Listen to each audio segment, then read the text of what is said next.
Do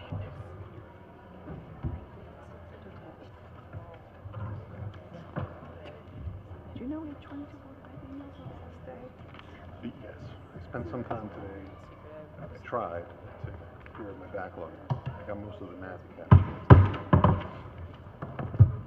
This regular meeting of the May 21st regular meeting of the Fairfield Board of Education is called to order. Present, we have Ms. Pitko, Ms. Sleeper, Mr. Dwyer, Mrs. Gerber, myself, Mrs. Vitale, Dr. Jones, Mr. Asa, Ms. Jacobson, Mrs. Maxcanelli, Mr. Peterson, Ms. Phillips, Ms. Coolidge, and Ms. Solari. I'm going to ask you to all please rise to the pledge. And Ms. Solari, will you please lead us in the pledge tonight? Allegiance to the flag of the United States of America and to the republic for which it stands, one nation, under God, indivisible, with liberty and justice for all.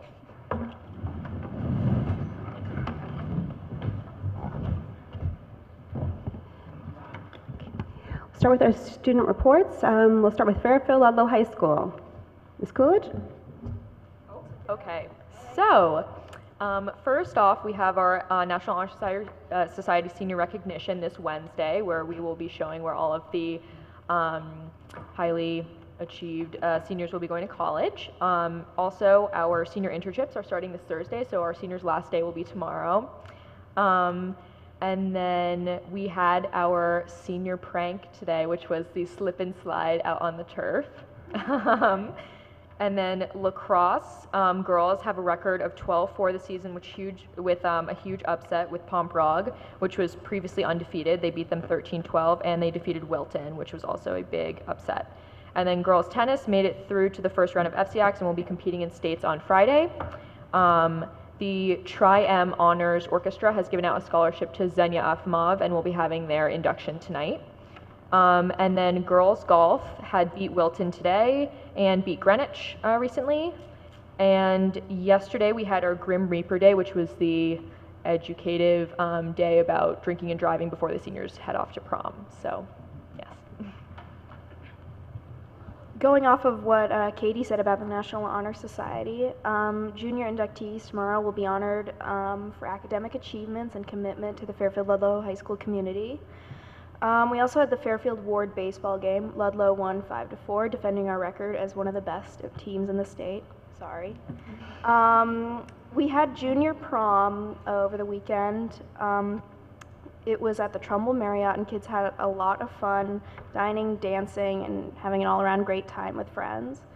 And to wrap it up, we had the FLHS Rocketry Club compete recently. They came first out of all the Connecticut schools at recent qualifiers, and will be advancing to the National 2019 Team American Rocketry Challenge all the way in Virginia. So we're really excited about that. And from Fairfield Ward? Yes. Last Friday, our AP exams came to an end, so students worked very hard for those. We also held our National Honor Society in our own auditorium. Our current juniors were inducted, and then we also said goodbye to our seniors with a slideshow, and we're very proud of them. Ward also had the pleasure of hosting French exchange students for almost 2 weeks. Students really enjoyed having them in our school, and we also had held a farewell ceremony to send them off at the end. Our unified sports team held their spring track meet at Fairfield Ludlow High School, and some of our sports teams are still in the midst of playing in the FCAC and state tournament, so we wish them luck. We had a very successful junior prom on Saturday night. It was a ton of fun. The dance took place in our very own courtyard underneath a tent, and students loved it.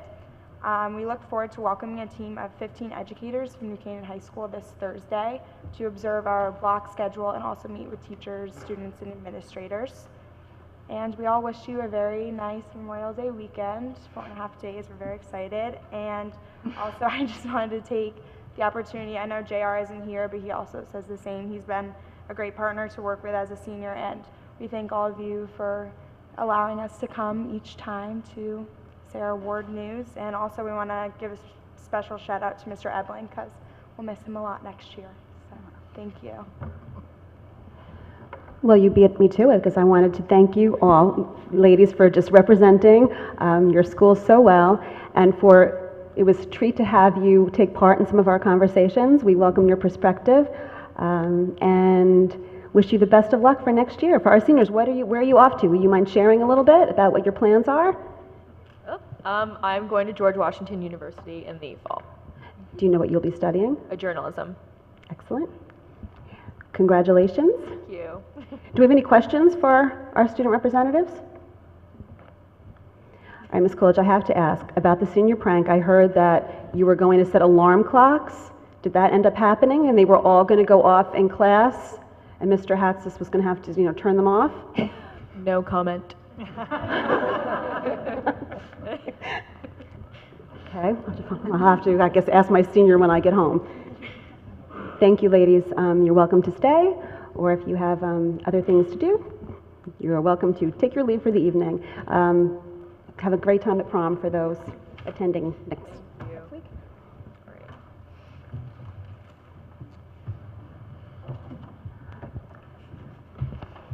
Time for public comment. Any members of the public like to give comment to the board? We're taking comment on agenda items only. Please come forward and state your name and address for the record. Each speaker will have 3 minutes. Colleen Phelan, 100 Jenny Lane. My daughter Megan is graduating this year from Fairfield Ludlow High School. While there, she was an honor roll student, 3-time All-FCAC and 2-time All-State swimmer, captain of the swim team, dive team, and treasurer of the Make-A-Wish Company. Outside of school, she was a Connecticut Swimmer Scholar athlete, anchored 4 relays that were in the top 20 in the nation, and most importantly, she's a happy kid. She heads to Bucknell this fall, and she's going to be a member of their swim and dive team. I say this not to brag, although I am really proud. But I'm outlining her bigger accomplishments to put in contrast to what Yale told me about my daughter when she was 2.5 years old. At that evaluation at Yale, we were told she was on the autism spectrum. She had significant deficits. Her future did not include Bucknell. Her future did not include graduating from this high school. Her future was going to be at a residential facility, and with luck and a lot of work, she'd be able to speak and tell us what she needed. That day, came home to my husband, and we spoke to our birth of 3 person who said, no, she needs to go to ECC, not the school they suggested, which is CCCD. I don't know why I listened to Denise Leverty to this day over the experts at Yale, but I'm glad I did.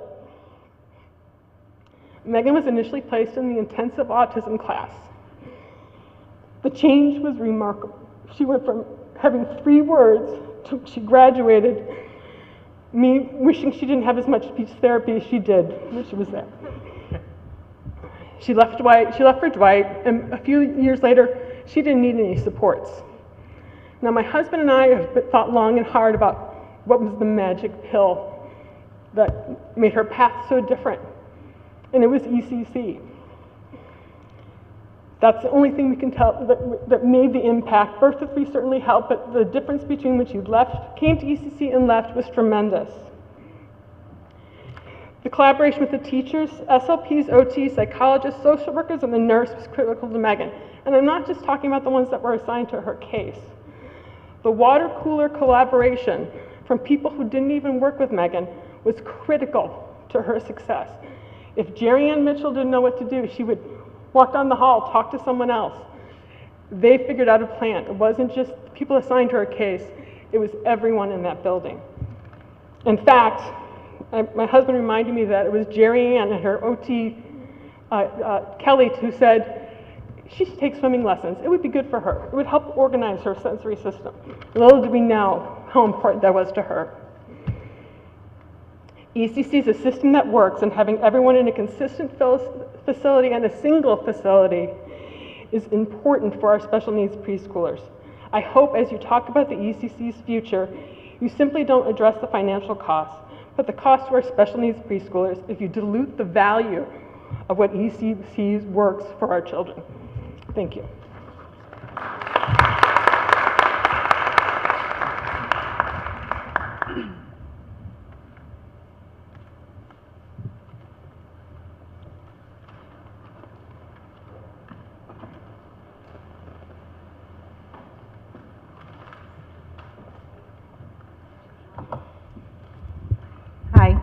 Jerry Ann Mitchell, Early Childhood Center.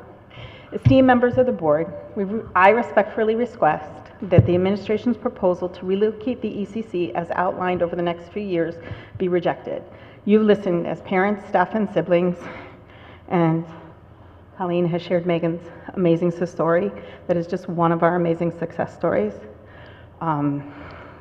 We have shared our opinions on the efficacy of a centralized ECC. You received our letter outlining our concerns with the operational difficulties of this proposed plan. The immediacy of need was what resulted in the recent decision to split the ECC between Ward and Stratfield next year.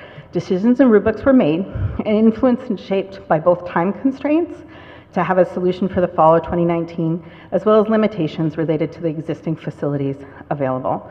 Many of us were shocked by Dr. Jones' definition of a short-term solution as 5 to 10 years.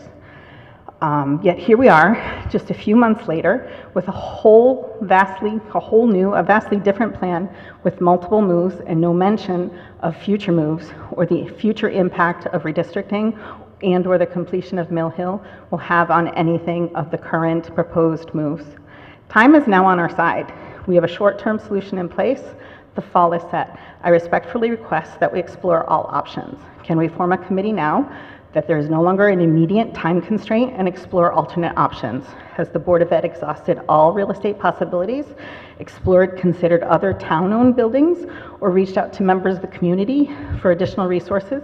It just seems like an additional moves are being hypothesized without a full long-term vision, and there's still so many unknown variables coming into play. I and the staff of ECC, as evidence in the letter that you have already received, believe that a centralized, family-focused ECC that utilizes developmentally appropriate practice will continue to be the optimal solution. We are willing to do what is needed to reach this goal. Please give us a chance and work within the initial solution of Ward and Stratfield while all the other variables are developed and considered. The efficacy of early intervention benefits the town in the future. Please give us the time to craft a well-developed, comprehensive plan for the future, rather than the current multi-relocations proposed. Thank you again for listening.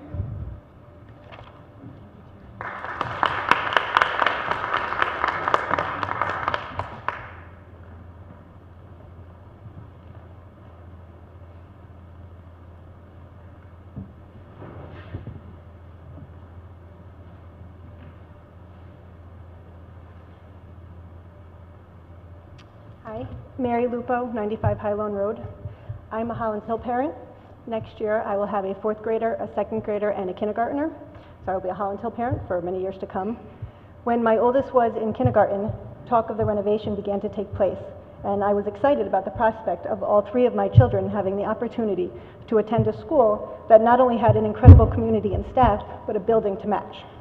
As the construction is coming to a close, and we are able to see what a wonderful environment our children will have, we are grateful for all that the Board of Education and the town of Fairfield has done for our school. We can envision a school with no portable classrooms, with music in its own specially designed room, with a computer lab so testing can take place without closing the library, with ample space for our many special education teachers and the students they serve, and with proper locations for PT and OT services. However, just as this vision is starting to become a reality, we are told we have plenty of space to hold students from the Early Childhood Center, which is outgrowing its own space. So instead of a great vision for our school, we have many unanswered questions. Most importantly, we don't know how many preschool students you anticipate attending Holland Hill. Will this be one of only 2 locations? With the expected enrollment of ECC at 170 students, does that mean at least 85 preschoolers will now be in our school? That is currently larger than any one of our K-5 grade levels. So how many classrooms will they need? Where will their support staff have office space? Where will their teachers find parking in our crowded lot? The list of questions specific to ECC at Holland Hill could continue, as they did in my email to you earlier today. But it also leads to more broader questions. How does the placement of ECC factor into the charge of redistricting the board is currently contemplating? And is the solution a Band-Aid that will have to be fixed again in 5 years? Even with our new 504 capacity, adding 85 students to our approximately 365 students places us just under the 90% utilization target of the Board of Ed. With our enrollment expected to increase over the next 5 years, we will once again be in an overcrowded situation, a disservice to both the Holland Hill and ECC students that will be there. All the issues we tried to remedy with our renovation and expansion will be returned. I sincerely hope as you contemplate this decision, you are thinking about this and other questions I posed as well. I urge you not to make a final decision until you understand all the implications. Thank you for your time and all you do for the students of Fairfield.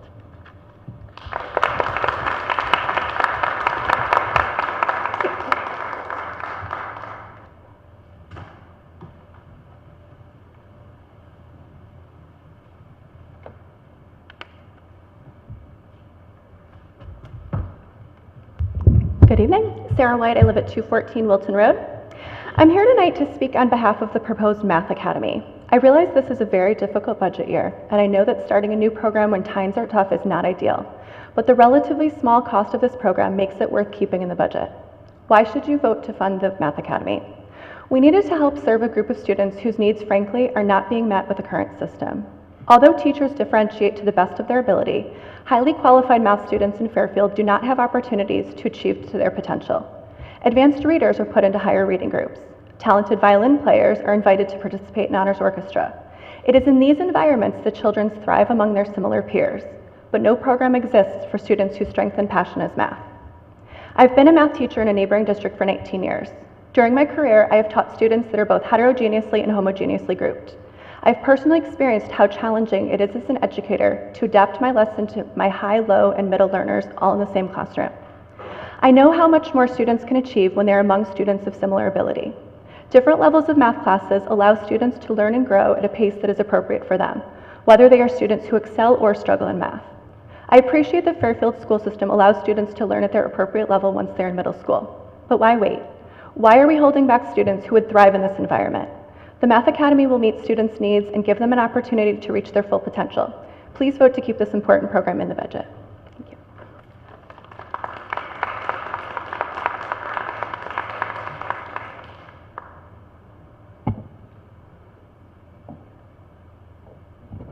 Would anybody else like to give comment? Okay, just to remind you.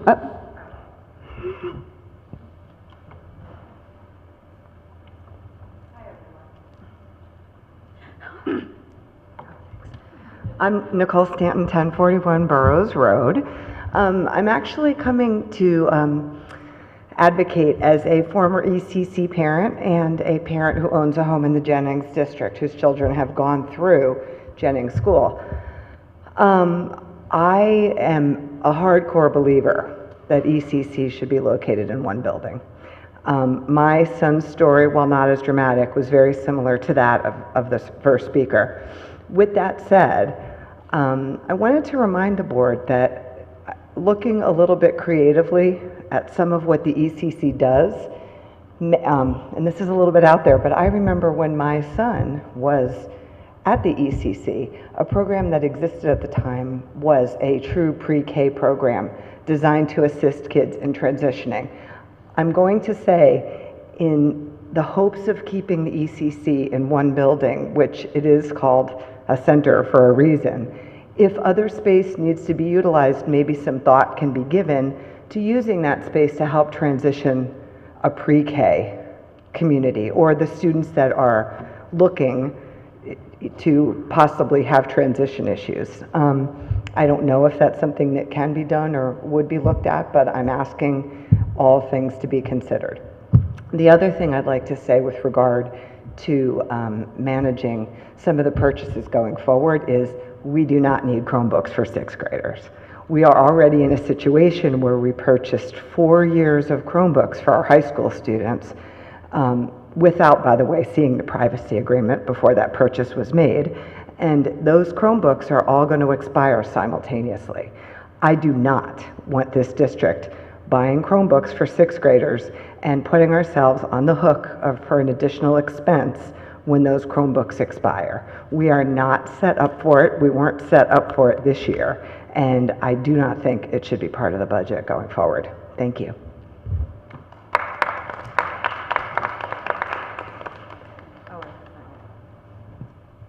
Jessica, girl. No. Would anybody else like to give comment this time? Just a reminder, we do take public comment at the end of the meeting and before all voting items. Seeing no other members of the public coming forward, moving on to approval of superintendent's recommended 2019-2020 budget adjustments. Can I have a motion? Mr. Asa, seconded. Mr. Dwyer? Opening up to the board for any questions or comments.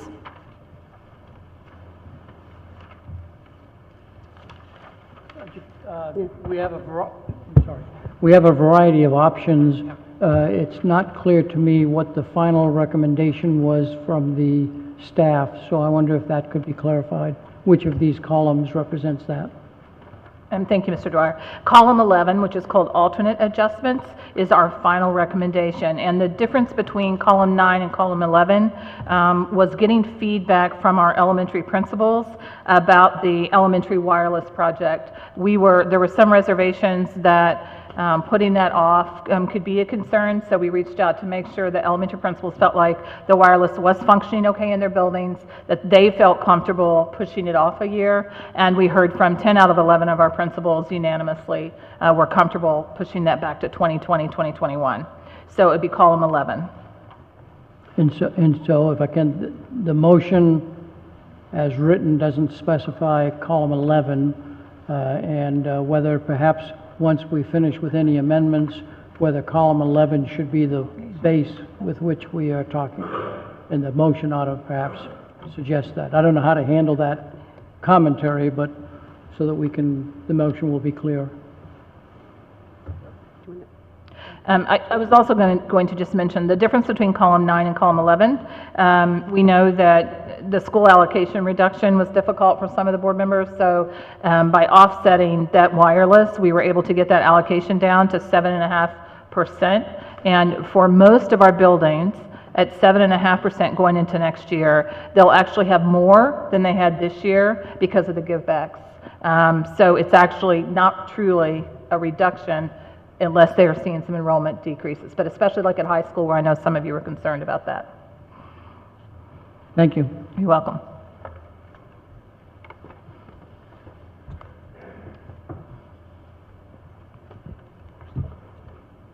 Christine? Good.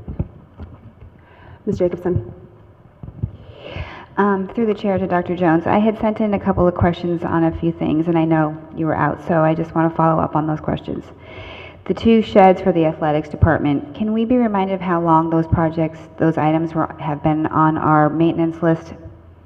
This was the first year. Okay. They were on the maintenance list. And did we reach out to the athletic directors to find out whether that would be a big deal to them, or if they have another higher priority need for $5,000 and currently that in maintenance that they need done? Yeah, I was in the meeting with the athletic directors when we went through just general needs of athletic fields. Most of it is not funded through our operating budget. This is something that Mr. Cullen was trying to do, and we thought for $5,000 for each school site. Would they like to have them? Absolutely. But the trade-off was, when we were looking at it by column 11, was, are we looking at the Math Academy or the sheds? And there was a request also from the board that there were some that would like to have the discussion about the Math Academy. So, and it really were those 2 items that the board was, from your input, were switching back and forth. Okay. And then the other questions that I had were on the Walter Fitzgerald additions. Can you just specify a little bit about what the 5,000 and any of these columns represents in terms of that project? Because I know we had relocation and renovation funds put in next year's budget, so I just want to understand what these dollars coming out from that allocation represent. Line 28, which says the facility expense WFC, that is actually a reduction in the lease. That came in a little bit less than we anticipated. When you look at the major maintenance project, we initially had 200,000 put in WFC. As you know, our lease was kind of in flux right up until the end of the year, and that was in case we needed to relocate. Since we know that we have a lease now for the whole year, this leaves some funds in there to be able to, if we want to do some painting, we would like to do the electrical, make sure they have that air conditioning unit. And so that money is to really help the building be where we feel more comfortable for our students next year and teachers. Okay. So is the lease now going to be 100 or 105? Ms. Munsell, do you know the exact amount of WFC lease? I think it was 110 in the budget, so it must be 105 maybe? I know it's 5,000 less, but I don't know. Let's see if she can find it for us. It's not a big question. I just Yeah. wanted to clarify that. For right now, I'm good to pass on to other people Thanks, Christine. Any other board members? Mr. Asa?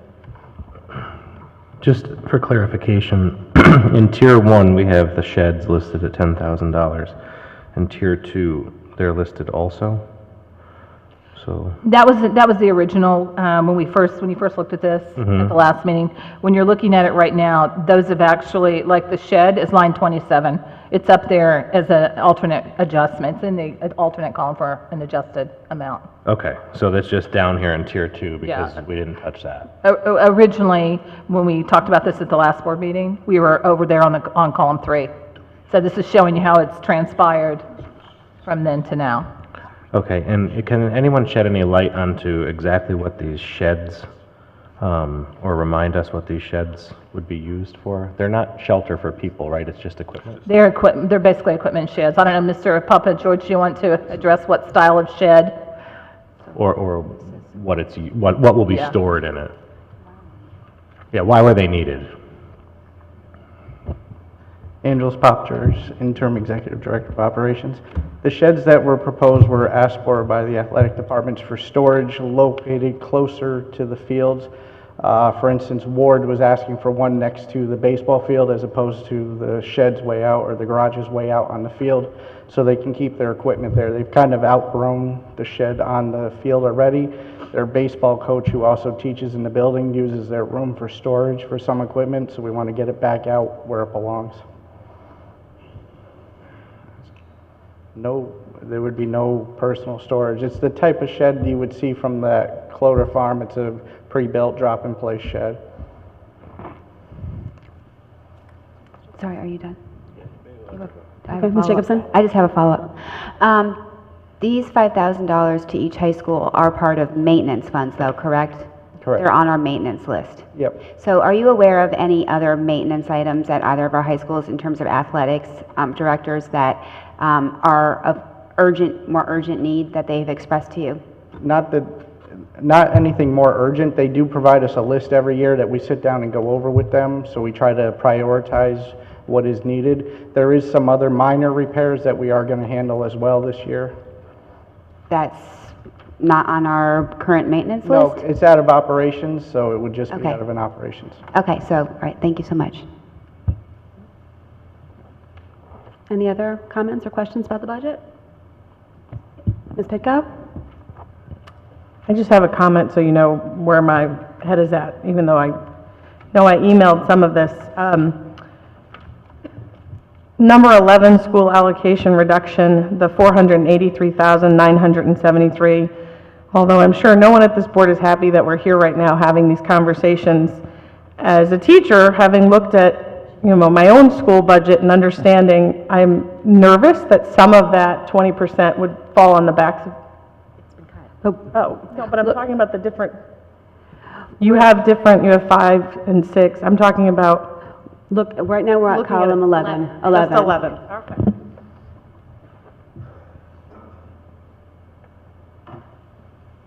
Any other comments, questions? Mrs. McAnally?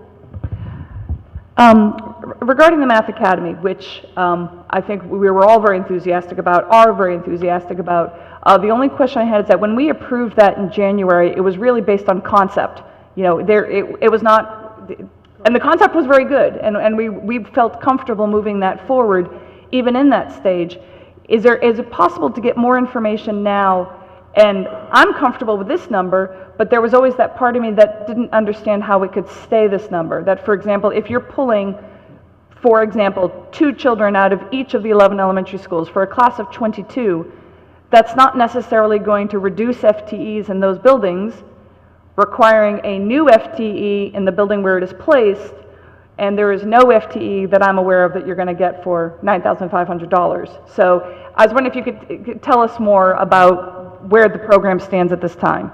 Yeah, I think the presentation we did previously for the board is going to be, we've probably done as much as we can without actually moving forward and making that commitment. And I say that because the money that's in the budget is really for summer work to compact the curriculum.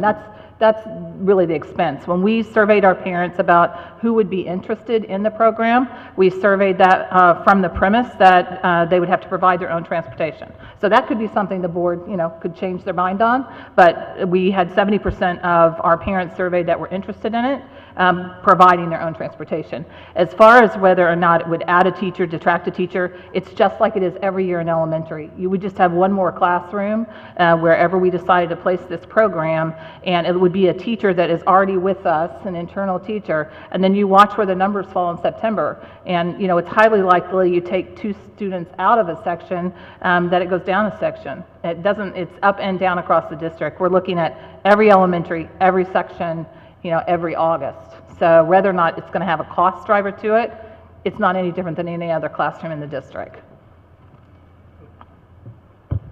Okay. Again, obviously, just that degree more uncertainty with that's not comfortable. I mean, again, I'm familiar with the curriculum work, so I appreciate that reminder, and also the reminder about the transportation, which I had forgotten about. So thank you for that. I just forgot my other follow-up question, but I know, Mr. Asa, you had your hand up. Oh, Mr. Peterson? Yeah, just to continue on the Math Academy. Since this is proposed for next year, have you come in on enrollment criteria, who you're going to allow in the program, the size of the program? Do we have enough to fill a full section? Well, I think if you were asking Mr. Wakeman, and he is here tonight, he would say, please make a decision if you're going to do it, because the preliminary information he had to utilize to see how much interest there would be were based on, numbers from last year, the data from last year. Our kids are just finishing all of their assessments. He'll now have to do that analysis again and see with our current parents, how many are actually interested, because initially the survey had to say, if this had been an option for your child, going into 4th grade, would you have been interested, yes or no? If it were an option next year, would you be interested? And we got the feedback. So would this year's parents, knowing it's an actual program, how would they respond? It would literally be reaching out to every parent, but he can certainly talk about some of those qualifiers if you would like. He spent a great deal of time on this year. I guess just, attached to that, I think I remember earlier in the year when we started talking about this, you had mentioned that you wouldn't do a section less than 15 for the Math Academy.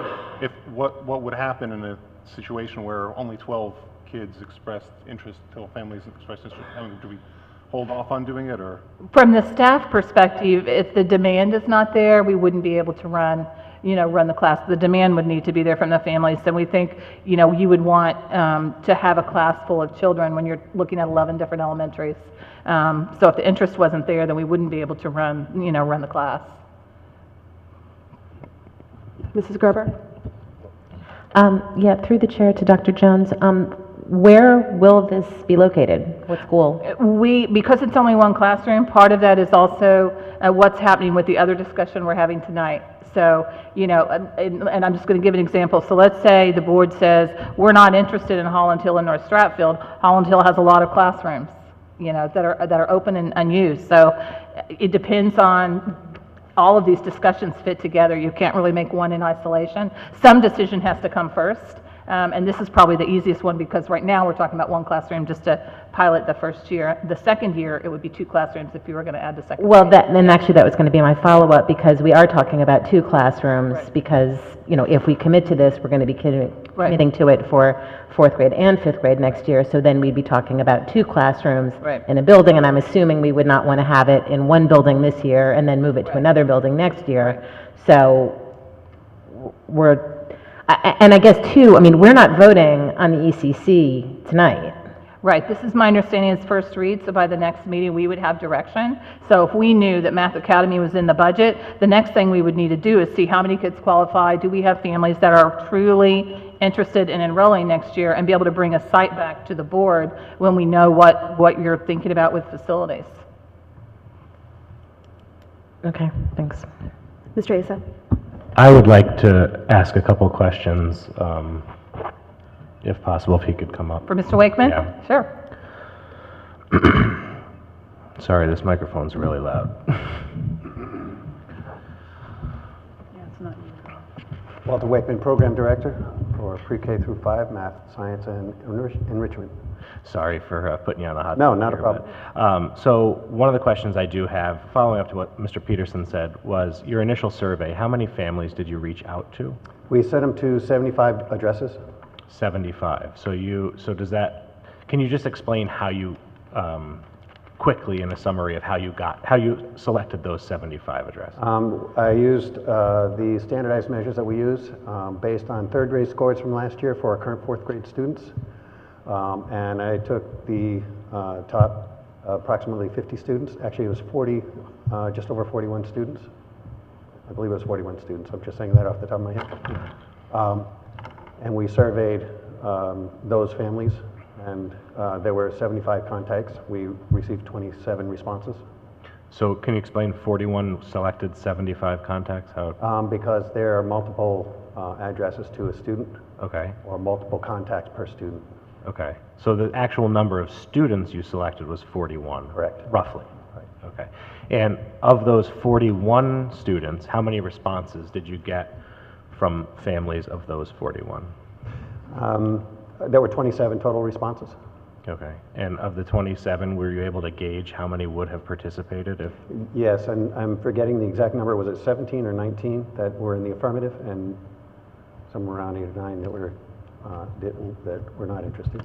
Okay, so it's about a 70-30 split. Okay. So my concern here is that we're talking about 17 kids in a district of almost 10,000. And I understand the initial push for this and what was about it. I was one of the members that was not in favor of moving forward with the exploration for many reasons.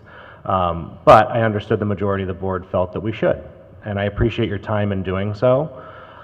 But I am hesitant, based on those numbers, to spend $9,500 this year just for that summer work, to have so many unknowns.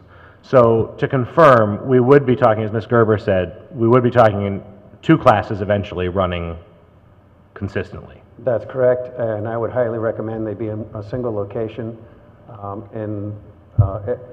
Just in the event there are 2 children who are siblings. Okay. Make it nearly impossible to drive across district to drop off 2 kids in 2 different locations. Okay. And can you just give just maybe a couple bullet points on what will make these kids' daily curriculum and schedule different than their peers? I'll start with the easy part of that. That is, all their other content areas will be similar to their peers on grade level. 4th grade will receive reading, writing, and science, social studies as peers. However, in the math, the curriculum will condense 4th grade plus some 5th grade content, so they'll be moving at a much quicker pace through that content. And 5th grade, they'll be moving through 5th and 6th grade content, so that the goal would be to be entering in grade 6 in the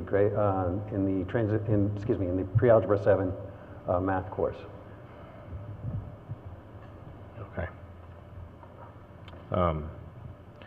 I'm going to come back to this, but I'll let other board members speak. Mr. Dwyer, followed by Ms. Pickle. I am a supporter of the Math Academy, if that's what we're going to call it.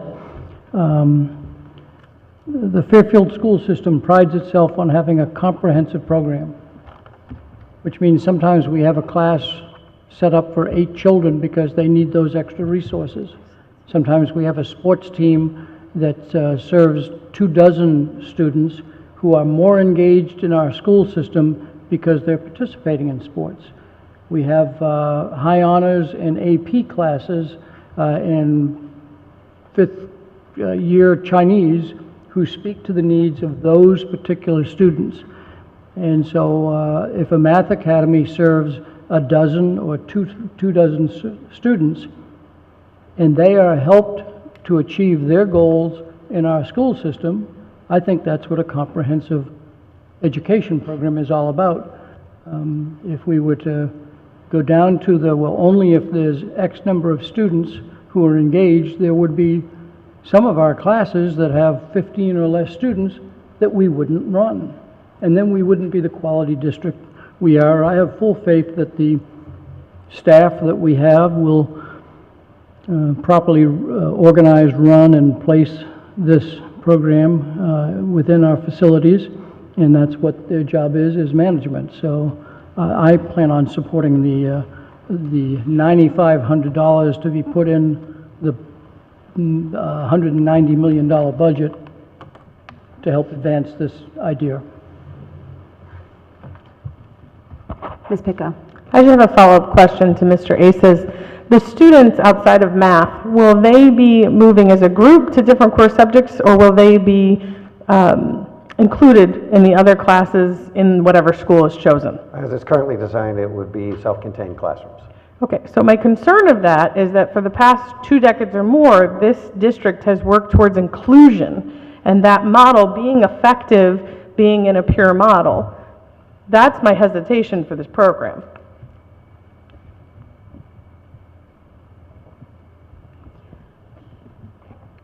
Ms. Jacobson. Through the chair to Dr. Jones, I have 2 questions on this.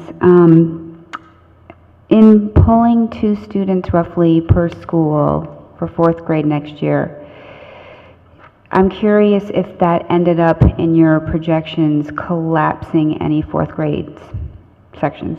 No, we have, the projections that are in the budget book are based on actual projections from Milone and McBroom. Okay, so it didn't end up collapsing any of those, like they weren't 1 under 1 or 1 over, something like that. This didn't have any impact. We didn't. That didn't factor in. No. Right, okay. And then my second question is, well, not even a question, but just a comment is that I am excited about the opportunity to provide, more opportunity for more students. And I don't necessarily have a problem so much with the $9,500, but here is my concern, based on our next conversation. I'm counting classrooms. I'm counting utilization. I'm counting enrollment projections. And it is the 2 classrooms do concern me. And I'm just wondering if can we spend the same money, and maybe you guys have talked about this in executive sessions or whatnot, and maybe it's not possible, but is it not possible to build an advanced math program at the elementary school, at each elementary school, that would broaden the opportunity to more students and not take up 2 classrooms? Is that not, I understand that you're thinking of this really self-contained, much more inquiry, and they're just immersed in this all day long. I understand that. And I totally see the value in that. Have we thought about providing something what I just described? Or is that not something that you felt would be good enough for the group of students that you're talking about here? So we are working parallel to this idea in providing opportunities for all kids through our SRBI work, our intervention work. And when I mean intervention, I'm not just referring to intervention for students who may be struggling in mathematics, but also for students who may need additional supports in mathematics. And what does that look like to engage all kids and push all kids thinking forward? So that is work that is currently in process. It is not necessarily a separate program within each elementary school. There hasn't been worked on in that area yet. That would be significantly, that would have a different price tag, I'm sure. I'd have to look into that to be. And just a follow-up question, thank you so much. I think you understand what I'm trying to get at, right? Okay.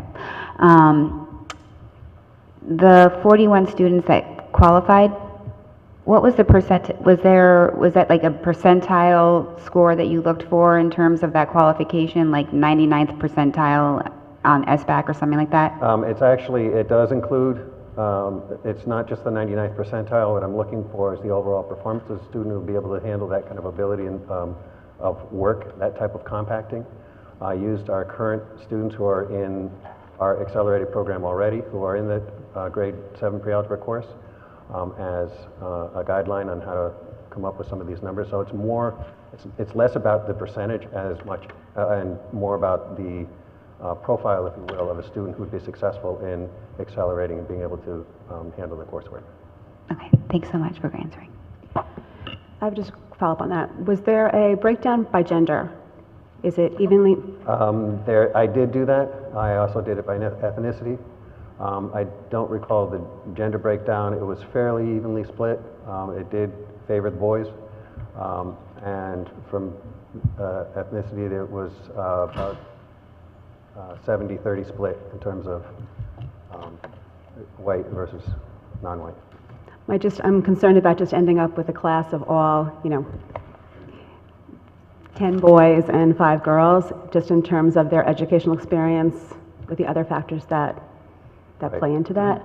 That was not factored into the criteria for being successful in this course, but it is something that I did in my initial proposal put on the table that efforts would be made to try to make it gender equitable. Any other questions? Mrs. Gerber? I'm sorry, it hasn't been that long, but I've already forgotten. When the student starts math in 6th grade, there's the options. You have Math 6. That's correct. You have transition to pre-algebra, and there is a group, it's a small group, but a group that does go straight to pre-algebra? That's correct. We currently have approximately 40 students in that. So 40 students are already doing what the goal of this program is? That's correct. It would not eliminate the option or possibility for other students to access that course sequence. So I guess the question is, would you foresee then more students going straight to transition to pre-algebra, or? That, excuse me, that's the ultimate goal. However, if you're pulling some students from other schools who may already be on track. Right, I guess, and I realize that it probably varies from year to year, but I guess, so the thought is that eventually that there would probably be an increase, while some of the students who this year in 6th grade are in pre-algebra, if we had had a math academy, they probably would have been in that math academy, so it's not as if we're going to be adding 20 additional right, but students the goal is to increase for students who are capable and ready for that when they arrive in 6th grade. Okay, and then again, so then moving ahead to high school, they would be doing? So these students would end up in geometry as 8th graders, and then they would begin Algebra 2 as an option as a freshman. Okay, and then they would go to pre-calculus, calculus, and then multivariable calculus for senior year.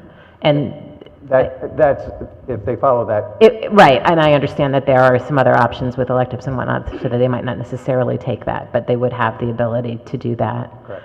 And I guess through the chair to Dr. Jones, is that something, and I realize that this wouldn't be something that would happen right away, but would this possibly change any high school math staffing if there was an increase? I don't think so, because really I think what it's doing is offering in 4th and 5th grade what we already do in middle school and high school, where we have classes that are basically, they really are tracking. I know people don't like to say that word, but where your algebra students are all together regardless how old they are in Algebra 1, and it happens all the way through high school. So I don't see it impacting that aspect going through high school. Okay, thank you. Ms. Leeper? I've obviously been clear about how I feel about the Math Academy, so I won't beat a dead horse, but I just want to thank you for all your work and encourage the board to think about the fact that we have families who are telling us that teachers, although they are incredible, cannot differentiate for every single student, and when you have outliers, and I think especially if you have outliers that might be beneficial to your testing data, it's easy to worry about them a little bit less. And if we can provide this opportunity for families to decide, and maybe they'll decide not to, and then we will have $9,500 coming back to the board. But at least we can give families the opportunity to decide whether or not this is a program they'd like to take advantage of, rather than us deciding for them. That's what I think would be best. Mrs. Gerber? I guess one other question through the chair to Dr. Jones. So assuming that this stayed in, what would the timeline be moving forward? How would this work? Is there going to be a deadline for parents letting people know? When will the site be chosen? How will that all work? I'm just trying to get a sense, because it's almost the end of May, so. Yeah, it would be very aggressive. We were just talking about that today. Mr. Wakeman, I don't know if you want to address that, but. Sure, it would have to operate on 2 parallel tracks. One is sort of the logistics of it, that is the site, and Also communicating, once students are identified communicating with families. This is, of course, is after SBA results are back. So that would be moving into the summer with confirmation during mid-July would be my goal, so that we could have things set up. On the back side of that would be the curriculum work that's happening, hiring a teacher for this particular role, and some more internal things that would need to happen simultaneously. Okay. And then I guess just one more thing to follow up on that. So when would this site be chosen? Because while I am sure there are parents who would, regardless of where the school is located, but others perhaps if, let's just say for the sake of argument, North Stratfield was chosen. If you were a Mill Hill parent, you might think twice if you have other children who are going to be, at Mill Hill to try to get everyone across town. It might not be as appealing. So that could play a factor in a family's decision as to whether or not they would choose to do this program. If it's their child's school, I'm sure it would be a lot easier to make that decision, or if it's one elementary school over. So how will that information be available to parents as part of their decision-making process? Or are you going to say it's going to be somewhere and you're just going to have to trust us that it'll be a place that will work for you? And if that's the case, what if someone commits and then they find out where it is and they back out? How is that? It would just seem like it could create a lot of work. Right. Somebody had mentioned the short timeline here. I'm hoping that the board makes some decisions about some other things so that we can make a decision. There are a number of decisions that have to fall into place, I guess, is what I'm trying to say, in terms of the Math Academy and location, the ECC program and location. So there are other things to be considered. I'm just putting that out there. I would certainly love to be able to communicate to families at the time of notification, this is the location. But there are other factors that need to be considered first. Did you do is there one school that's more highly represented from the group of students that expressed an interest? So it is different year to year by school, and I'm using as a guide the gifted identification process. We see that fluctuates in schools from year to year, and I anticipate that the same thing will happen with students who are identified in the Math Academy. So it may favor one school in one particular year and another school in another year. So I'm not sure that school location based on that is something that I would take into consideration at this time. Mrs. Maxinelli. Just for the sake of moving the conversation along, I just want to indicate why I support the 9,500, because regardless of whether we end up doing a Math Academy, or actually we talk about doing that, the district decides, you know what, exactly to Mrs. Gerber's point, once they hear the location, for whatever reason, the numbers are dropping. I want a Math Academy, whether it is centralized or whether we decide, no, we're going to develop, so regardless the curriculum needs to be developed, I don't want this 9,500 back. I want it spent on developing this advanced elementary school curriculum to fulfill the needs for students I really don't believe are being met at this time. So I want the curriculum developed regardless. If we do it centralized, I love the idea of that. If we don't, then I do want our math teachers within the elementary schools working on a curriculum where if there's, I'm just making this up, if all fourth graders are doing their math at the same time, they get pulled out for advanced math in that model. And that's something delivered by the math teacher who's already designated within each building.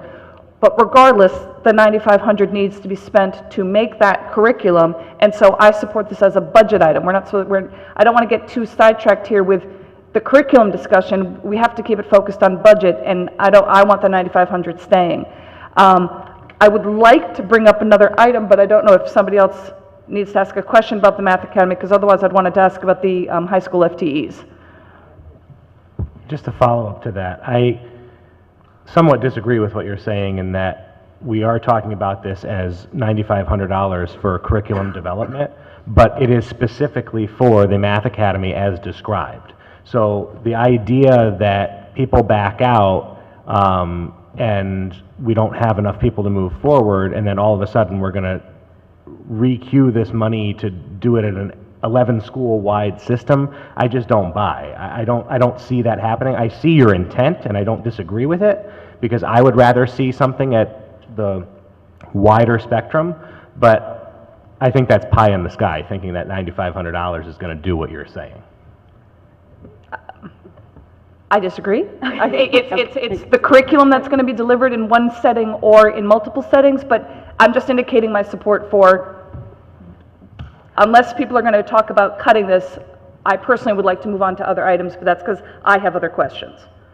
Mr. Peterson, do you have a last question on the Math Academy? Well, last question. comment? I guess that's a question for you in terms of, we were talking about a curriculum that integrates math into other academic areas so that it's kind of permeates the whole student day, which is different than a proposal that might increase the leveling options at elementary school. And so I guess I agree with Mr. Asa on that point, and I guess my fundamental question is this something that if we pass on the Math Academy now, is there a move to increase that leveling, that sense of leveling options, when the math curriculum is scheduled to come up for review in this coming school year? We will be looking at the review. There is a recognition that we do want to challenge all of our students across the schools, regardless of the Math Academy, and make that available to them. In terms of leveling, that's going to come through the review process as we look at the curriculum and what are the broader needs across the district. Mrs. Gerber? Well, I guess through the chair to Mr. Wakeman. So if, let's say, we approve or keep it in the budget and it ends up not coming to fruition because not enough students sign up, would there be something you'd be able to do with the $9,500? I certainly would be able to make good use of it. But anything specific, I guess just go to Mrs. Maxon Canelli's, right, thing with the $9,500, putting it towards something. Yeah, so just by way of example, providing students with experiences with our base 10 system, providing them with exploring alternative bases may be something that we could extend students' thinking simultaneously, where they'll be dealing with the same concepts, but they would be actually thinking about it in a deeper sense, the structure of our number system. That's just one example, but it's those kind of things that we would like to develop in parallel with what we currently have, and or finding things that are on the market. There are many more things because of the Common Core that are becoming available on the market for free that we can also take advantage of. So I was utilizing some of those resources, but there has been some thought. I have been talking with the math science teachers about this and moving in that direction regardless. Again, it's in support of the SRBI process that we're working on, and how are we challenging some of our higher need kids, our students who need this challenge. All right, thank you.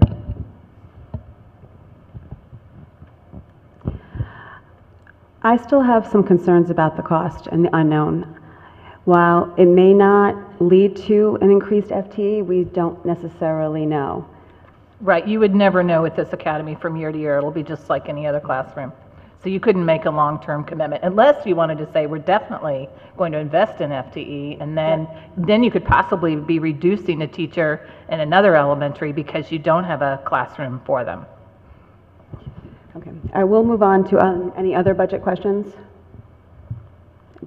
Not on this. Not on this. Not on the math. Moving on from the Math Academy right now. Mrs. Max Canelli. It's just through the chair to Dr. Jones. The 2.8 FTEs at the high school.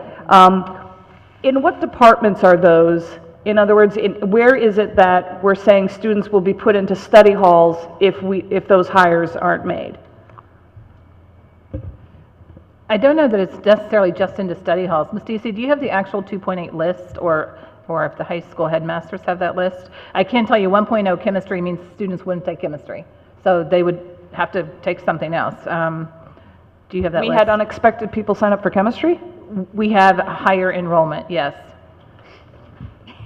So it's a 1.0 in health for a 0.5 at each high school, a 0.5 in chemistry, that's just at Ludlow, 0.4 in business, and that's split equally between the two schools, 0.2 in music, only at Fairfield Ludlow. Ludlow's going down, 0.2 in art, it's 0.8 in tech ed, and then with some shifts, ultimately a 0.1 in family consumer science.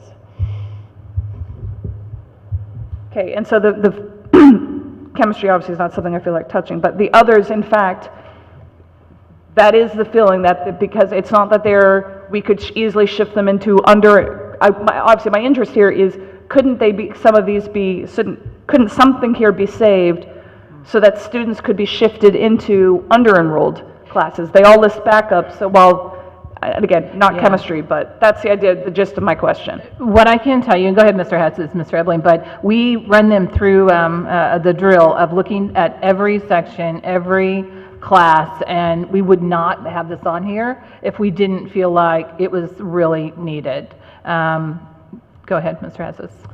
Just to address the chemistry real quickly, as you remember, this current school year is a year that we implemented biology for all ninth graders, and then the prior year, many ninth graders were in earth science, so we have 10th graders in biology. So that bubble is moving up into chemistry.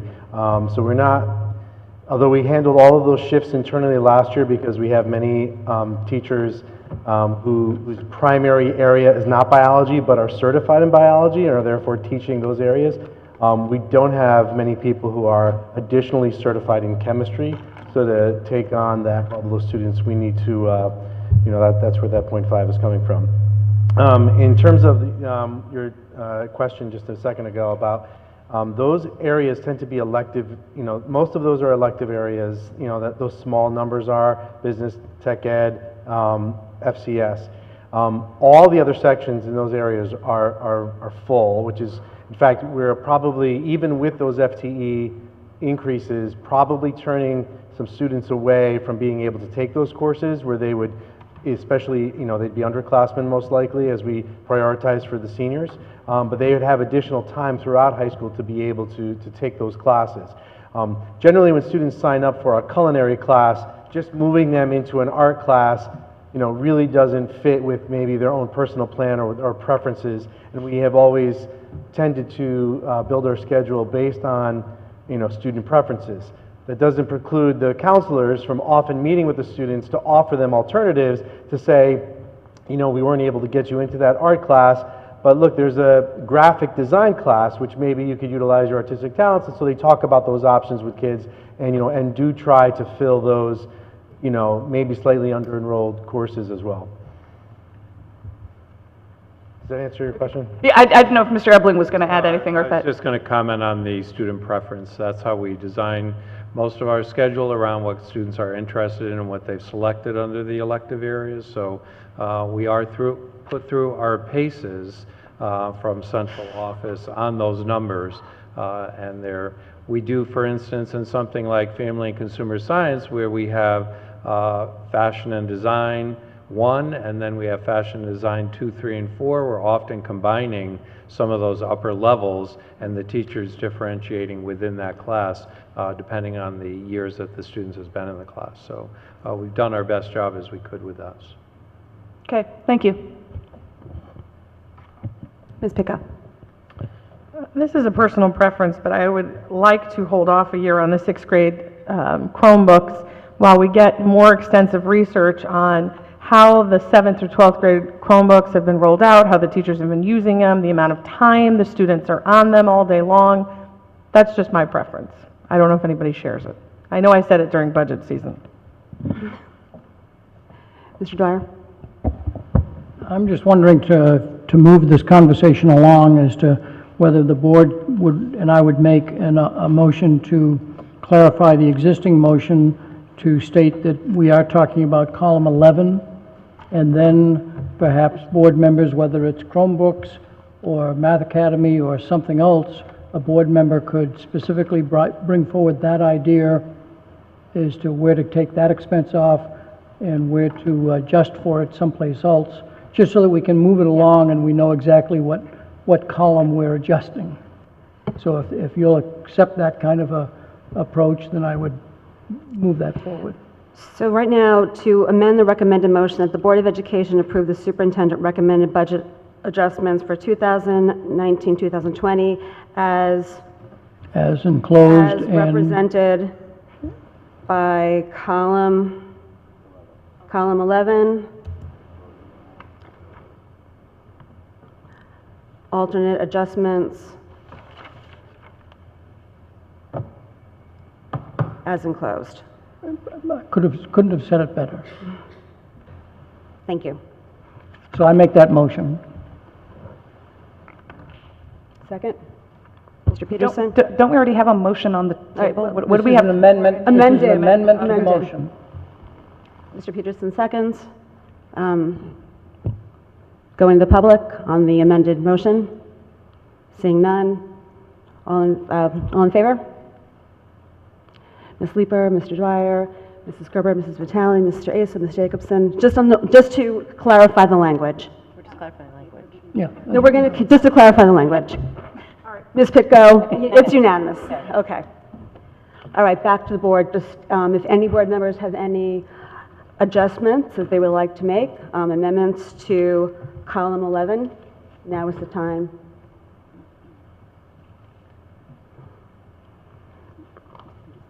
Mr. Peterson?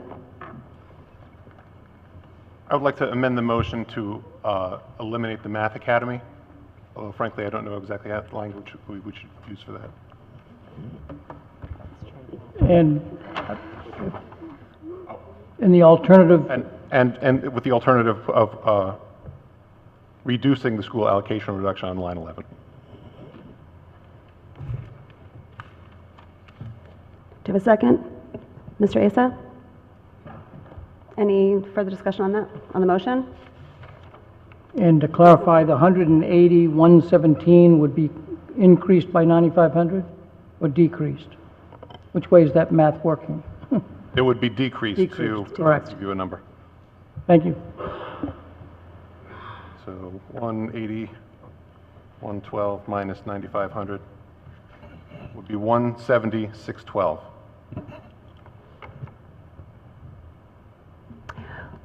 Going to the public, would any members of the public like to speak to this?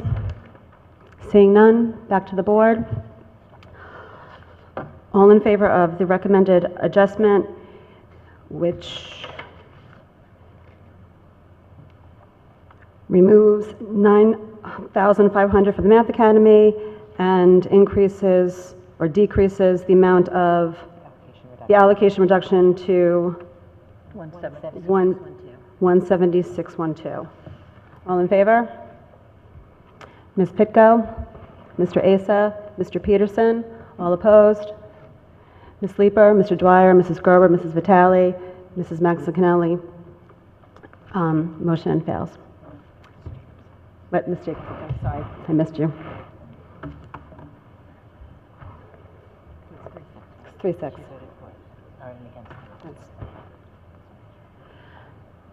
Any other amendments?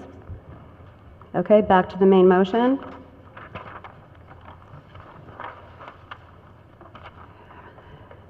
That the Board of Education approve the superintendent recommended budget adjustments for 2010. Comment on the main, What? main motion. No, thank you. Public comment on the main motion? Seeing none, back to the board. On the main motion, all in favor?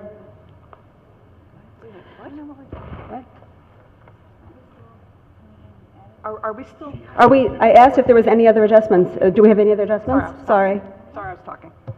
Mrs. Maxinelli, do you have any other adjustments you would like to make? Anybody? Fine. Right. No, I don't have a way to do a calculator here, so I make a motion to remove line 25, sixth grade Chromebooks, $206,006. If somebody wants to do the math, my phone's dead. That's not in column 11.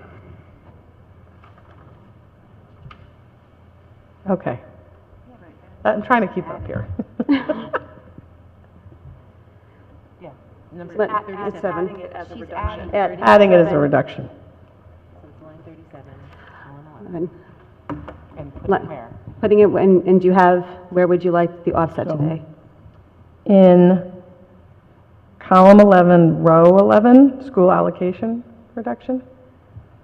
You still have money left over. But yeah, it's, the Chromebooks is, Roughly 30,000 left over. Not exact math, but roughly.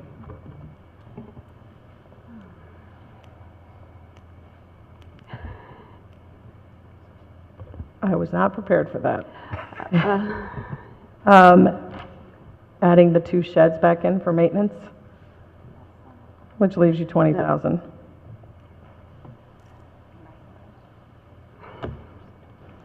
For the purpose of maybe getting the motion up, and maybe the motion would say, in the balance would go into major maintenance projects, because we always need money in maintenance. Thank you, That Mr. might be a Dwyer. way for you to get the math. So 20, down.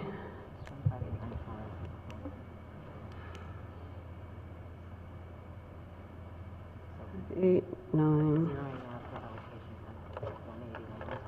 So the motion is to bring school allocation reduction to 0, decrease sixth grade Chromebooks, 206,606, with the remainder 25,894 going to major maintenance. The sheds, you forgot the sheds. Oh, and $10,000. 15,000 to major maintenance and 15,894 major maintenance and 10,000 to the 2 sheds. Thank you. Do I have a second? Ms. Jacobson? Discussion? Dr. Jones? Just as a reminder to the board, you did receive a letter from all 3 of our middle school principals. None of our middle school principals, who are the instructional leaders for our district, and I think have the highest regard from everybody sitting up here, support removing them, because we feel like instructionally it's making an incredible difference in being able to teach in a 21st century way, and we see that expanding to 6th grade on all the wonderful things that we've seen in 7th grade this year. You also received a letter from the Roger Ludlow Middle School PTA, I believe today or yesterday, where their PTA doesn't support it. They don't support a removal. They want to see it funded. And truly, I feel like if you looked at the testing example that we sent, I think the team at the middle school did a fantastic job sending you so many examples and links of the lessons, and the work that's happening in all 3 of our middle schools is phenomenal, and what our children are being asked to do from an assessment standpoint and a technological standpoint, it's almost malpractice from an educator standpoint to not be able to prepare our children for those assessments. And they don't have the devices in the buildings. If you're asking to go back to a cart model, then we would need this money for carts and more money, because we don't have the carts. So if you want to hear from some middle school staff, I think it would be really helpful before you make a decision on this. Mr. Peterson? Thank you. I did receive the letters. I have given a lot of thought to them. I have a middle schooler and a high schooler. And in talking with a lot of parents of middle schoolers, I have formed a somewhat different opinion about the helpfulness of Chromebooks than what was talked about. And I've come a long way on this. I did not oppose the Chromebooks when they came up last year. But I have found, while my high schooler and other high school parents have talked about how helpful they are and it's kind of a natural evolution, middle school parents have not been so uniform as you make it sound. I've gotten a lot of complaints. I have heard from a lot of parents that it is a distraction. I had to complain myself to Anthony Formato about the fact that these were being used in class for chatting purposes, and I asked them to shut down a particular extension on the Chrome browser, Google Chat, which my son was at home doing homework and he would be getting pinged from his friends at a time that he was trying to concentrate on his work.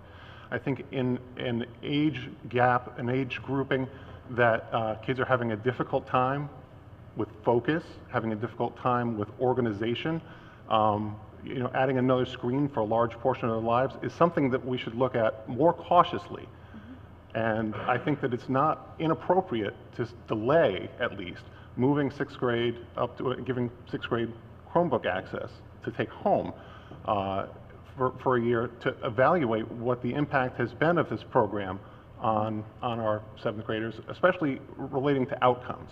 We have heard a lot from teachers about the very excited, the administration is very excited, and all of that's great. I would be very interested in metrics about outcomes. And I don't know that we have that data yet, and I think that it would not be malpractice in any way to hold off a year and evaluate what the impact of this program has been.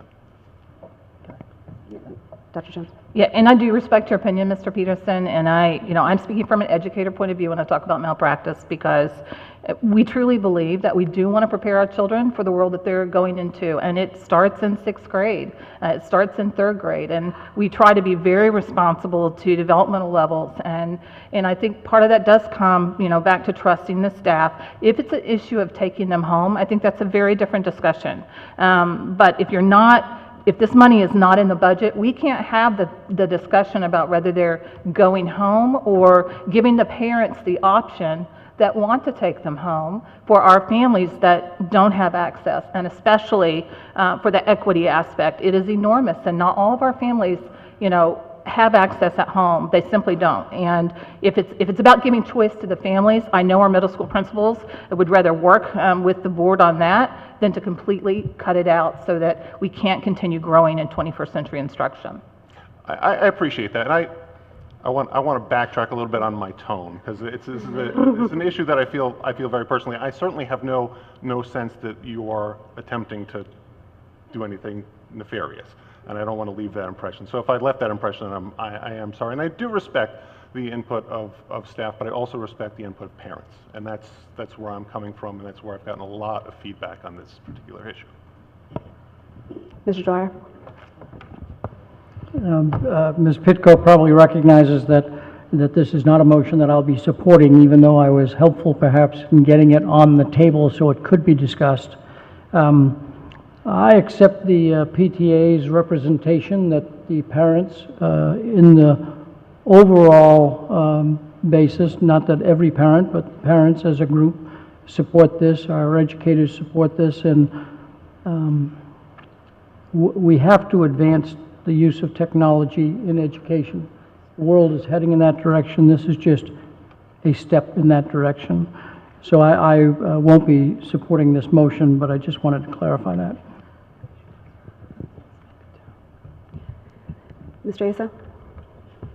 I would echo what Mr. Dwyer said with some regards, but one thing I do hope that we can look at is something that Mr. Peterson has brought up, and I have heard from parents. I mean, I have young kids, so nowhere near middle school, but I've heard from a lot of families concerns about the lack of, I don't know what you want to call it, spyware or whatever from the district, of being able to shut things off and keep things under control.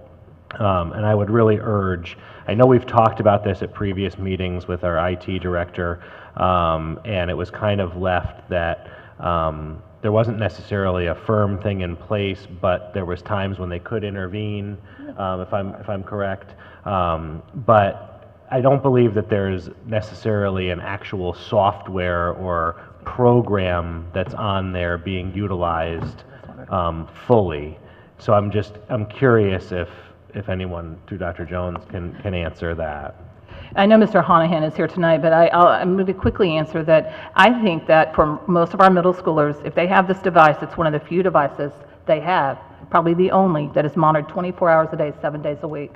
And I will say probably, I was in this discussion today where probably one of the greatest benefits we've seen of going one-to-one this year that we never have before is our kids who are in crisis that are actually writing a note that could be suicidal, and I talked about this at the RTM. We immediately get an alert if it's at midnight, if it's at 8 in the morning. We're calling families where it's incredible. The monitoring system is very tight. There are things in the first year for a district like us when you roll out. It's a big change to instruction. There are things to learn, and you have to learn what do you want to blacklist, what's whitelisted, and what that means is what's allowed, what's not. We're very fortunate in that we've been able to learn from a lot of our peers, and there are things we knew to blacklist right away because colleagues around the state said this just doesn't work. Like the chat aspect, we respect hearing from parents, and when somebody brings an issue to us, we're taking care of it. And we're being responsive to that when we hear from parents. We're hoping that we've already got things turned off. But there are things that are gonna creep up, and there's new software that comes out, every year. But we try to be vigilant about what we allow and what we don't. So I just want to reassure you, the monitoring level is some of the best you'll see in the country. In that there are a whole team of us at central office that keep our children safe, literally 24 hours a day, 7 days a week. Okay, thank you for that, and I hope that we continue to evolve and do that and be very diligent about not allowing distractions, like Mr. Peterson said, those types of things, but thank you. Ms. Jacobson? Couple things on this. I would definitely echo some of the things that Mr. Peterson expressed his concerns on. That being said, I would hope that my middle school administrators don't doubt my support for them and respect in supporting this concept, because I, for one, have for a very long time, even before getting on this board, gone after the issue with our schools constantly being asked to give back money. Constantly.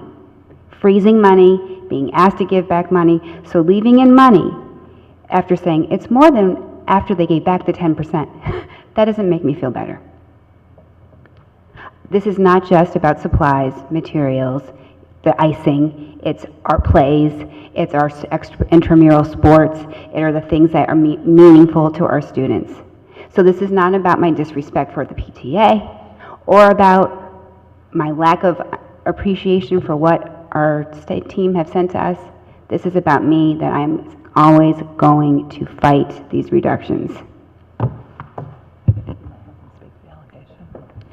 I think it might be helpful to have our middle school leadership team just come up and just speak to the allocation and any other concerns that were voiced by board members. Thank you. Just please state your name for the record. Hi, good evening. It's Gary Rosado. I'm the principal at Fairfield Woods. Going to a point of data. This is the time of year where we're all involved in end-of-year conferences with teachers. And the 7th grade teachers in particular took this challenge on very seriously. And all of them created teacher goals focused on the use of Chromebooks. It's been very exciting to watch how they've utilized them in the classroom. But these end-of-year conferences that I've been having with them are equally exciting. Every one of them have come with their Chromebook and examples of student projects and exhibitions that they have done, which they had not done in previous years. And for me, the most exciting piece has been some of our more veteran and, if you will, traditional teachers who were shying away a little bit from this new technology. They are won over and very excited about it. Today we had a faculty meeting, and we were talking about the rollout next year and what that might look like. I did mention that we were coming tonight. They were very clear to me, the teachers, that they would like to have these in the 6th grade and in the 8th grade next year. Without question, the students are very excited. At Woods, they carry them around. They have those beautiful blue cases. They take great care of them. I checked the maintenance statistics with our library staff. We've had very little breakage. Kids are very responsible. So from that perspective, I would say it's been a huge success at Woods.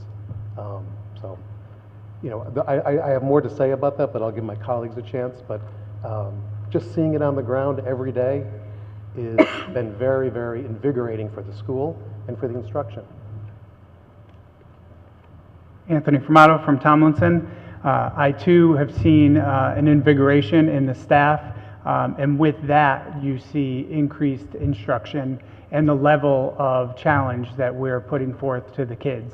At Tomlinson specifically, we have students who don't have access at home, and this has definitely leveled the playing field for many students that you may not think of that do have need. And there are only maybe one computer in the house, and now there's another computer that students can actually do their homework. We've also given out hotspots to families in need so they can access the internet using Wi-Fi. That's something that maybe you haven't considered before too. So we do have families in need. This does level the playing field. I do support it very highly. My teachers, who I have a few here tonight, that are dedicated to this, dedicated to the initiative, dedicated to the work that's already been done. and all of the work that the teachers have done collaboratively. They are very excited about this. That does translate to better teaching, which translates to results and better scores. Thank you. Hi, Meg Tiley, principal here at Roger Ludlow Middle. I want to echo what my colleagues have said, and I just would like to add, because I think some of the misconception that we have out in the public within our 7th grade Chromebook use is that if you were to walk into a 7th grade class, you'd see kids behind a Chromebook, and that is not the case. We are really looking to find a balanced approach in pen to paper, along with using technology, and those spontaneous moments where that teachable moment happens and you can utilize technology in the moment. I'd also like to add that while we're talking about it happening in 7th grade, I have our library media specialist here and one of our 6th grade teachers here. I know Tomlinson and Woods also have teachers representing. When we did this rollout with 7th grade, we did not just target 7th grade teachers. We were really looking to the future and all of our professional development, not only before this initiative officially rolled out, but throughout this year. We have really focused on how teachers are utilizing technology and perhaps changing their instruction using technology. Again, a balanced approach to that. I just would like to use that, one of the examples that Dr. Rosado mentioned, in my end of the year goal meeting with Senora Shore.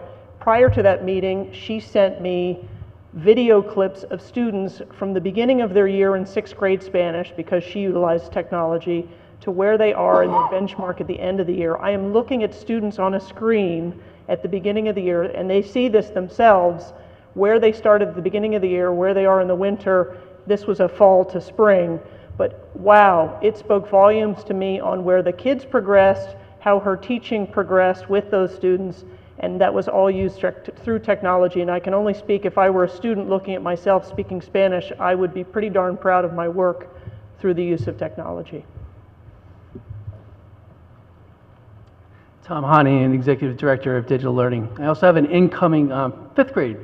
And one of the things I think is nice about having a deployment for an entire grade is through our Google Apps dashboard, we can throttle what students are able to access and do. So specific with what we're seeing with Mr. Peterson, we were able to turn off a resource for an entire grade band.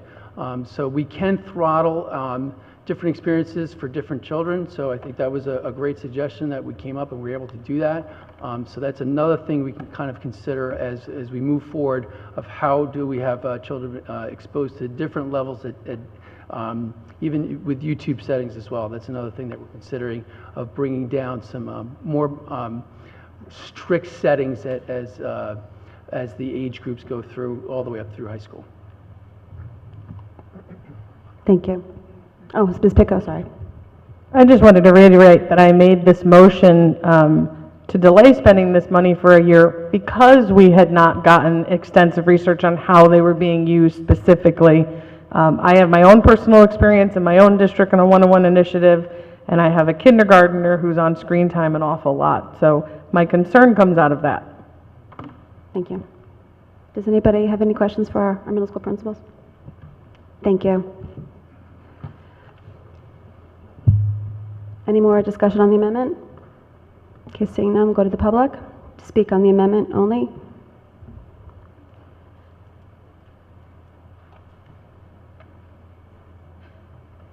Stage prop. Hello, dear board members. I feel uniquely qualified to... Oh, sorry, name and address for the record. Excuse me, my name is Christine McMaster-Sander. I live at 130 Rygate Road. I feel uniquely qualified to ask for support for the Chromebooks in our classroom, as this year I am the parent of a 7th grade son at Roger Ludlow Middle School, and I happen to also teach math at Tomlinson Middle School. One little thing, I sent you a letter. I think you may have had my letter forwarded to you. Some highlights from my letter, so I won't take too much time. In the past, when things were issued at school, they would come home, and depending on what kind of computer I had, what kind of browsers we were familiar with at home, things sometimes worked and sometimes they didn't. So as a parent, I would find myself reconfiguring our home computer to make use of what we had to then be able to complete assignments at home. My daughter is also a graduate of Fairfield Ludlow High School. She's currently attending Tufts. She's had a fabulous Fairfield education. And I've struggled with this technology home bridge for quite some time. This year, it's been an absolute dream. My son starts assignments in class. He doesn't finish them. He comes home. He finishes them. The ClassLink platform saves his usernames, saves his passwords. So everything has been so seamless. So it's very easy to help him in a very specific amount of time, because he's a busy kid, like a lot of Fairfield kids. Plays instruments. He utilizes a lot of the assets of our district. I also teach those sixth graders you were talking about, the accelerated sixth graders, and I had to provide them in-class Chromebooks that they only used in my class. So they were at a slight disadvantage from their seventh grade peers while in my class because they didn't have their own Chromebooks like my seventh graders did. So I'm really hoping that we find the money to continue to fund this program for both 6th, 7th, and 8th grade. And yes, with any rollout of any new program, we are all learning along the way. But as a teacher and a member of our school society and a parent member of our society, I'm super excited to join this 21st educational system and provide what I've seen my own son's computer skills quadruple since he's had this opportunity. And we have had computers at home, but this is his device. It's personalized, he enjoys using it, and it's been a wonderful opportunity. So I thank you very much for giving that to us. Okay, thank you.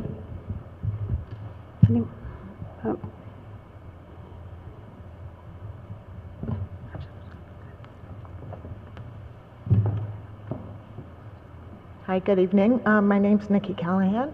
I am resident of Fairfield, and all three of my kids went through the Fairfield Public School system. I'm a library media specialist here at Roger Ludlow Middle School.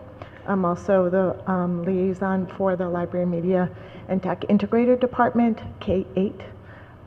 So I'd like to really advocate.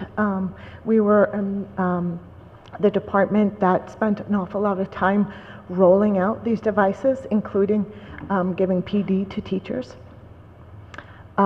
Despite giving every single 7th grader a Chromebook, our labs and our carts were still absolutely packed this year. We're still turning away teachers from labs and from carts. So I'd like to reiterate a point Dr. Jones brought up that I think is really crucial. And that is, if we don't roll this out to 7th grade, what is the cost to update the carts in the labs? Because 6th graders are going to be using technology. That's not going away. So I'm not sure if that was added into the budget, because those carts need updating and those labs need updating. So I think that cost will be incrementally higher than giving every 6th grader a Chromebook. So I just want you to really think about that, because the 6th graders aren't not going to be using technology next year. It's just how, and the cost of that. If there's any instructional questions, I'm happy to answer that. I work with students every single day using technology in our middle school. Thanks. Any more members of the public? Okay.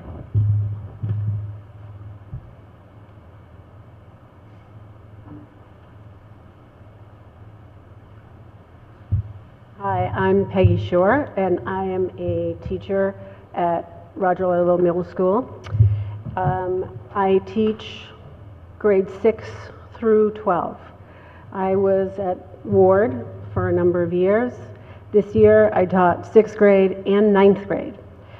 The unique thing about teaching the 6th grade this year and the 9th graders is that the 9th graders were my 6th graders the first year of our new curriculum, which anytime I get a chance to thank you for your vision in helping us develop and put that curriculum in place, I will do that. So I thank you. While that curriculum is progressive, it is visionary, it is working, I can't say enough great things. You've heard all of this. You've heard other teachers say this. The curriculum is not dependent on technology, but it is dependent on using authentic materials. And in that respect, we need to bring the outside world, in a limited way, into the classroom. The Google Suite does that for us. as you talked about, the security, it is a closed, open network, is the only way I can think about it. But students have, it is not that we are needing to have Chromebooks every single day because that's what they're going to do every single day, is deal with or have a Chromebook. But stuff comes up, and we already know the research about connecting language to visuals, bringing the outside world in and making things real to students who are learning language. As a language teacher, I have 110 students. The Chromebooks are for all 6th graders. I can only speak to how I can see when we have those Chromebooks, and I have to beg for them, because I have to beg for any technology that we have at our school. And I don't really think that's how this should be in 2019, is just kind of getting whatever anybody has left over, could we please use that? It does not help the planning go smoothly. It interrupts learning. It's not as because we feel like having Chromebooks and think that's going to be cool. If we didn't need them, I don't think we would be asking for them. There's a lot of research out there supporting one-to-one. I don't need to tell you what that is. I'm just here to ask you to support the world language curriculum that you guys helped put in place. I'm Without sorry, this, we're done. thank you, you're at time, thank you.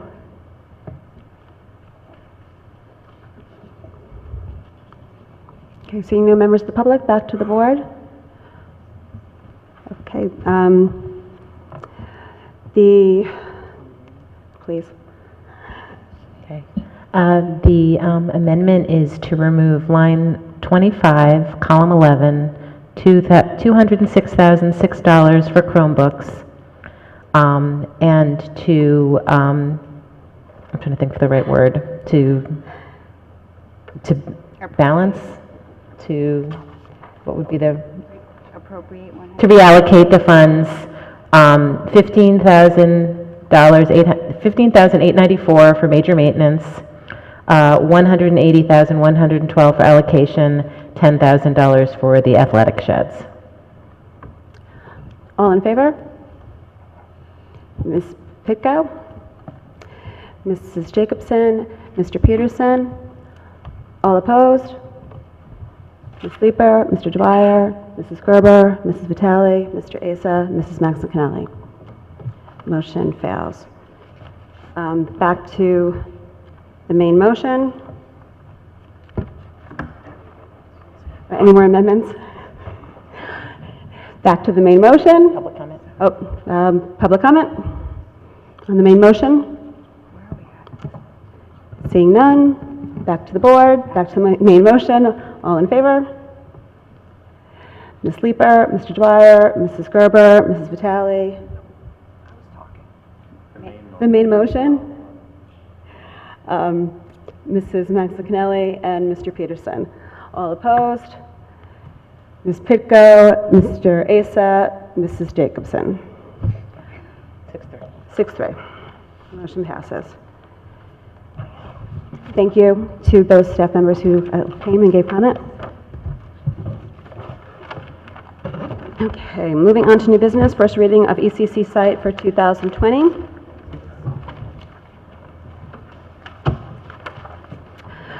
We have a handout at our seats, and I'll let Dr. Jones kind of talk us through this. There really isn't anything new in here that you haven't seen before as we've been presenting all year. I just thought pulling some of the different slides back together. Number one, for the public, just to hear some of the discussion that we've had this whole school year. On the first page, it's just a reminder of why we're even having this discussion. I don't think it's because anybody really wants to have it. It's the rapidly outgrown ECC school site, and preschool is required by federal law. Our current ECC site was built for 84 24 students. And if you go back to 2009-10, I know there's at least one board member who was talking about they were in the ECC when it was smaller. Used to have 75, 71, as high as 165. Right now we have 172 pre-enrolled for next year. So that's just a reminder of what's happening with kind of some exponential growth. On the next page, this work started in September, and there are several actually presentations that are online. They're posted on the website if anybody wants to go back and review any of those. And on March 12th, we came to the board to present the Facilities Rubric, and this was really looking at if we have to utilize one of our existing schools for some of our classrooms. Right now, we're in our second year of Stratfield. The board had asked staff to go and look at other school sites where there's sites that perhaps could be better. We applied a facilities rubric, did on-site, visits, studied the maps of the buildings, talked to principals, and we looked at things like, one of the things that's listed here, how many restrooms? And that's important in an elementary school because if we are going to need the restrooms for pre-K, we would like to still have restrooms in the building for kindergarten. That's ideal for a kindergarten program.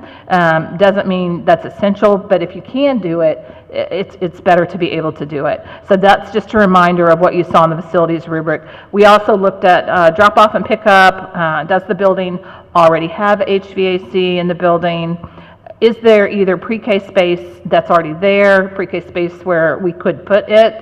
How move-in ready is the building? Is it going to take a couple $1 million, or is it, a very either low cost or no cost, other than just physically moving things?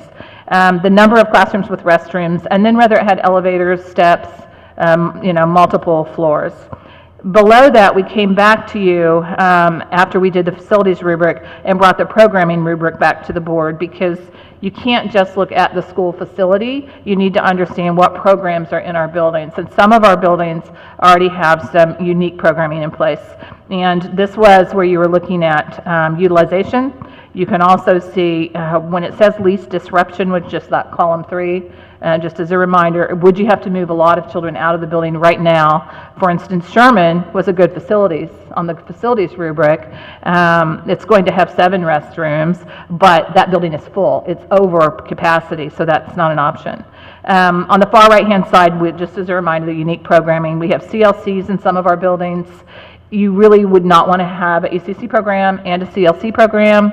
So would it mean relocating a CLC program out of that building? And it's desirable from our executive director of special ed that we not move our CLC programs.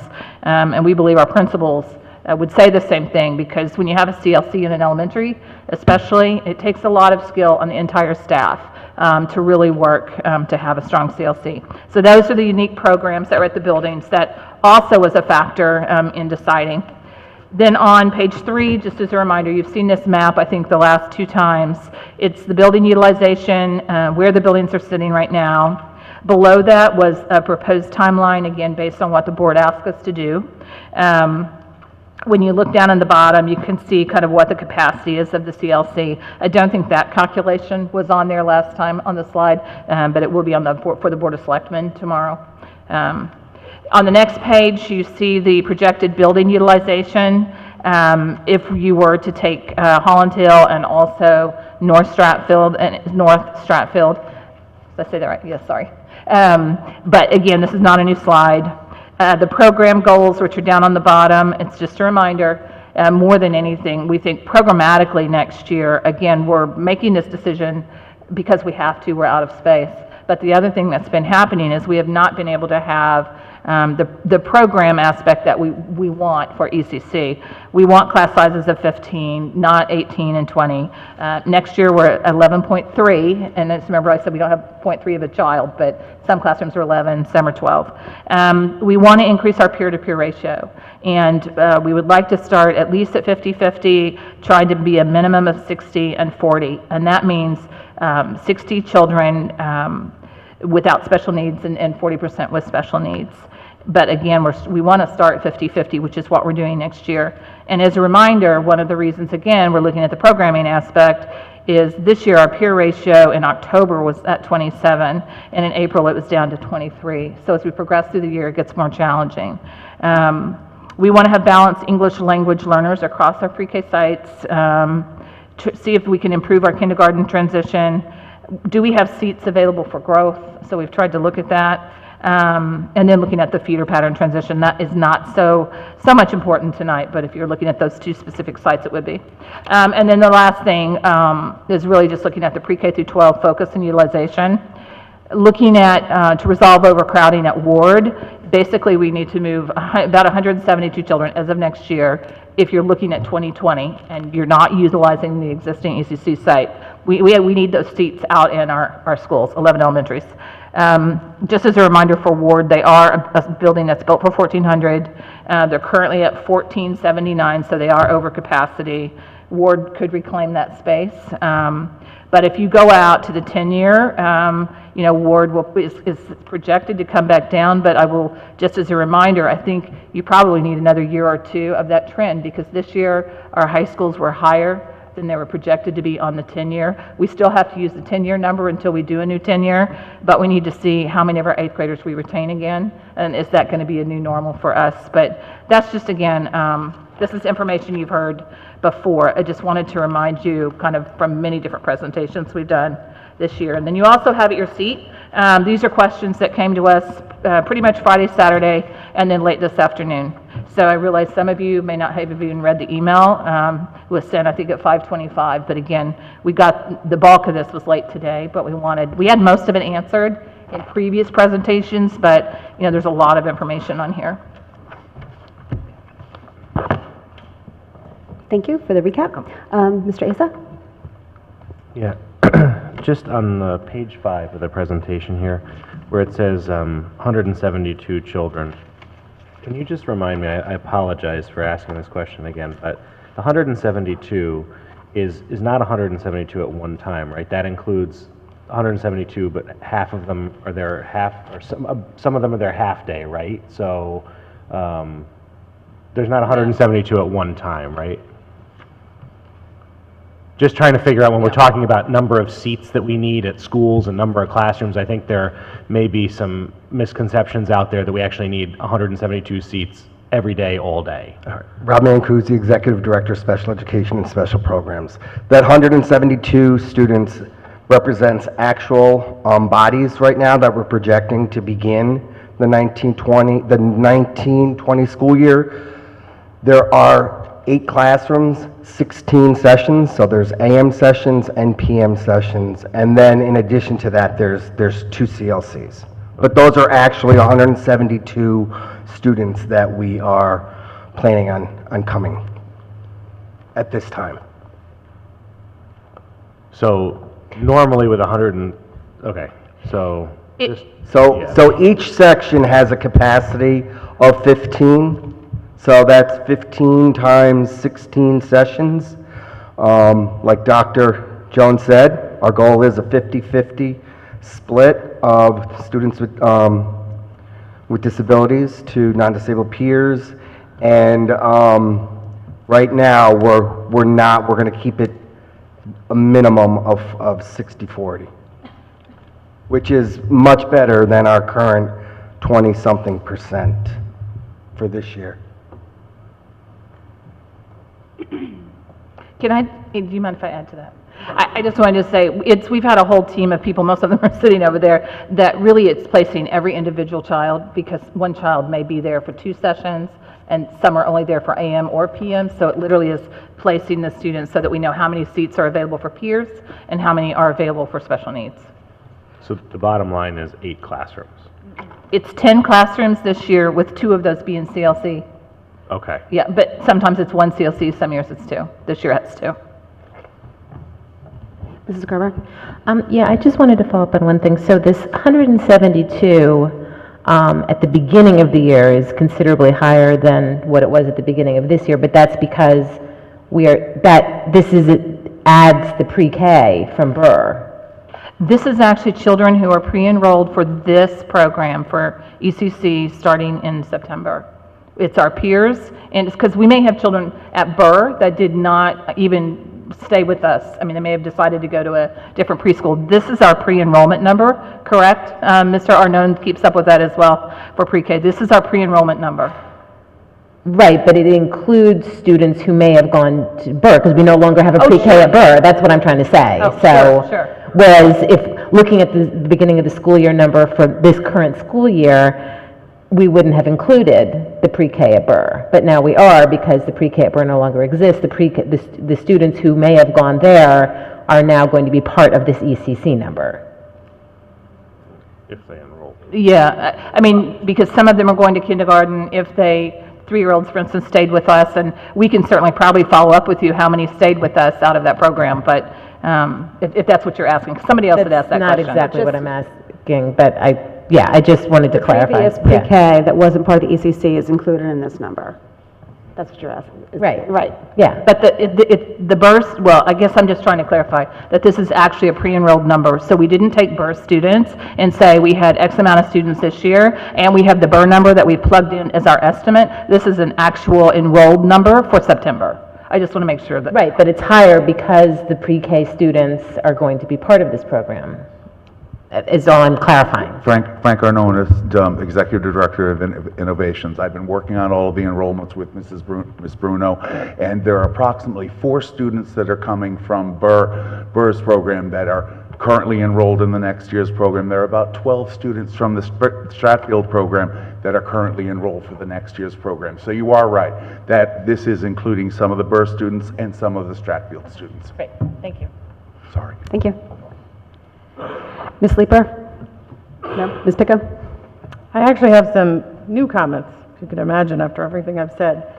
I had to write it down and my phone's about to die, so I'm going to go fast. For 14 years, the ECC location at Warv had served the district well. In 2005, the town committed to a specialized preschool location after investing more than $1.7 million of taxpayer money to do so. The town's taxpayers also invested in $105,000 in a learning skills playground at the Ward ECC, and further invested $1,700 for a playground canopy, $43,000 for a fall zone, another $48,000 for a replacement fall zone. So that's a $200,000 just on the Ward playground alone. Factor in the initial investment and building improvements, maintenance over the years, and we're sitting on a $2 million plus facility that has no functional inadequacy other than we run out of space. It makes zero sense to me at this time to take a $2 million investment off the table as a specialized learning space, especially when we don't need it for Ward students right now. This is perfectly designed to these children. I don't see moving them to another school.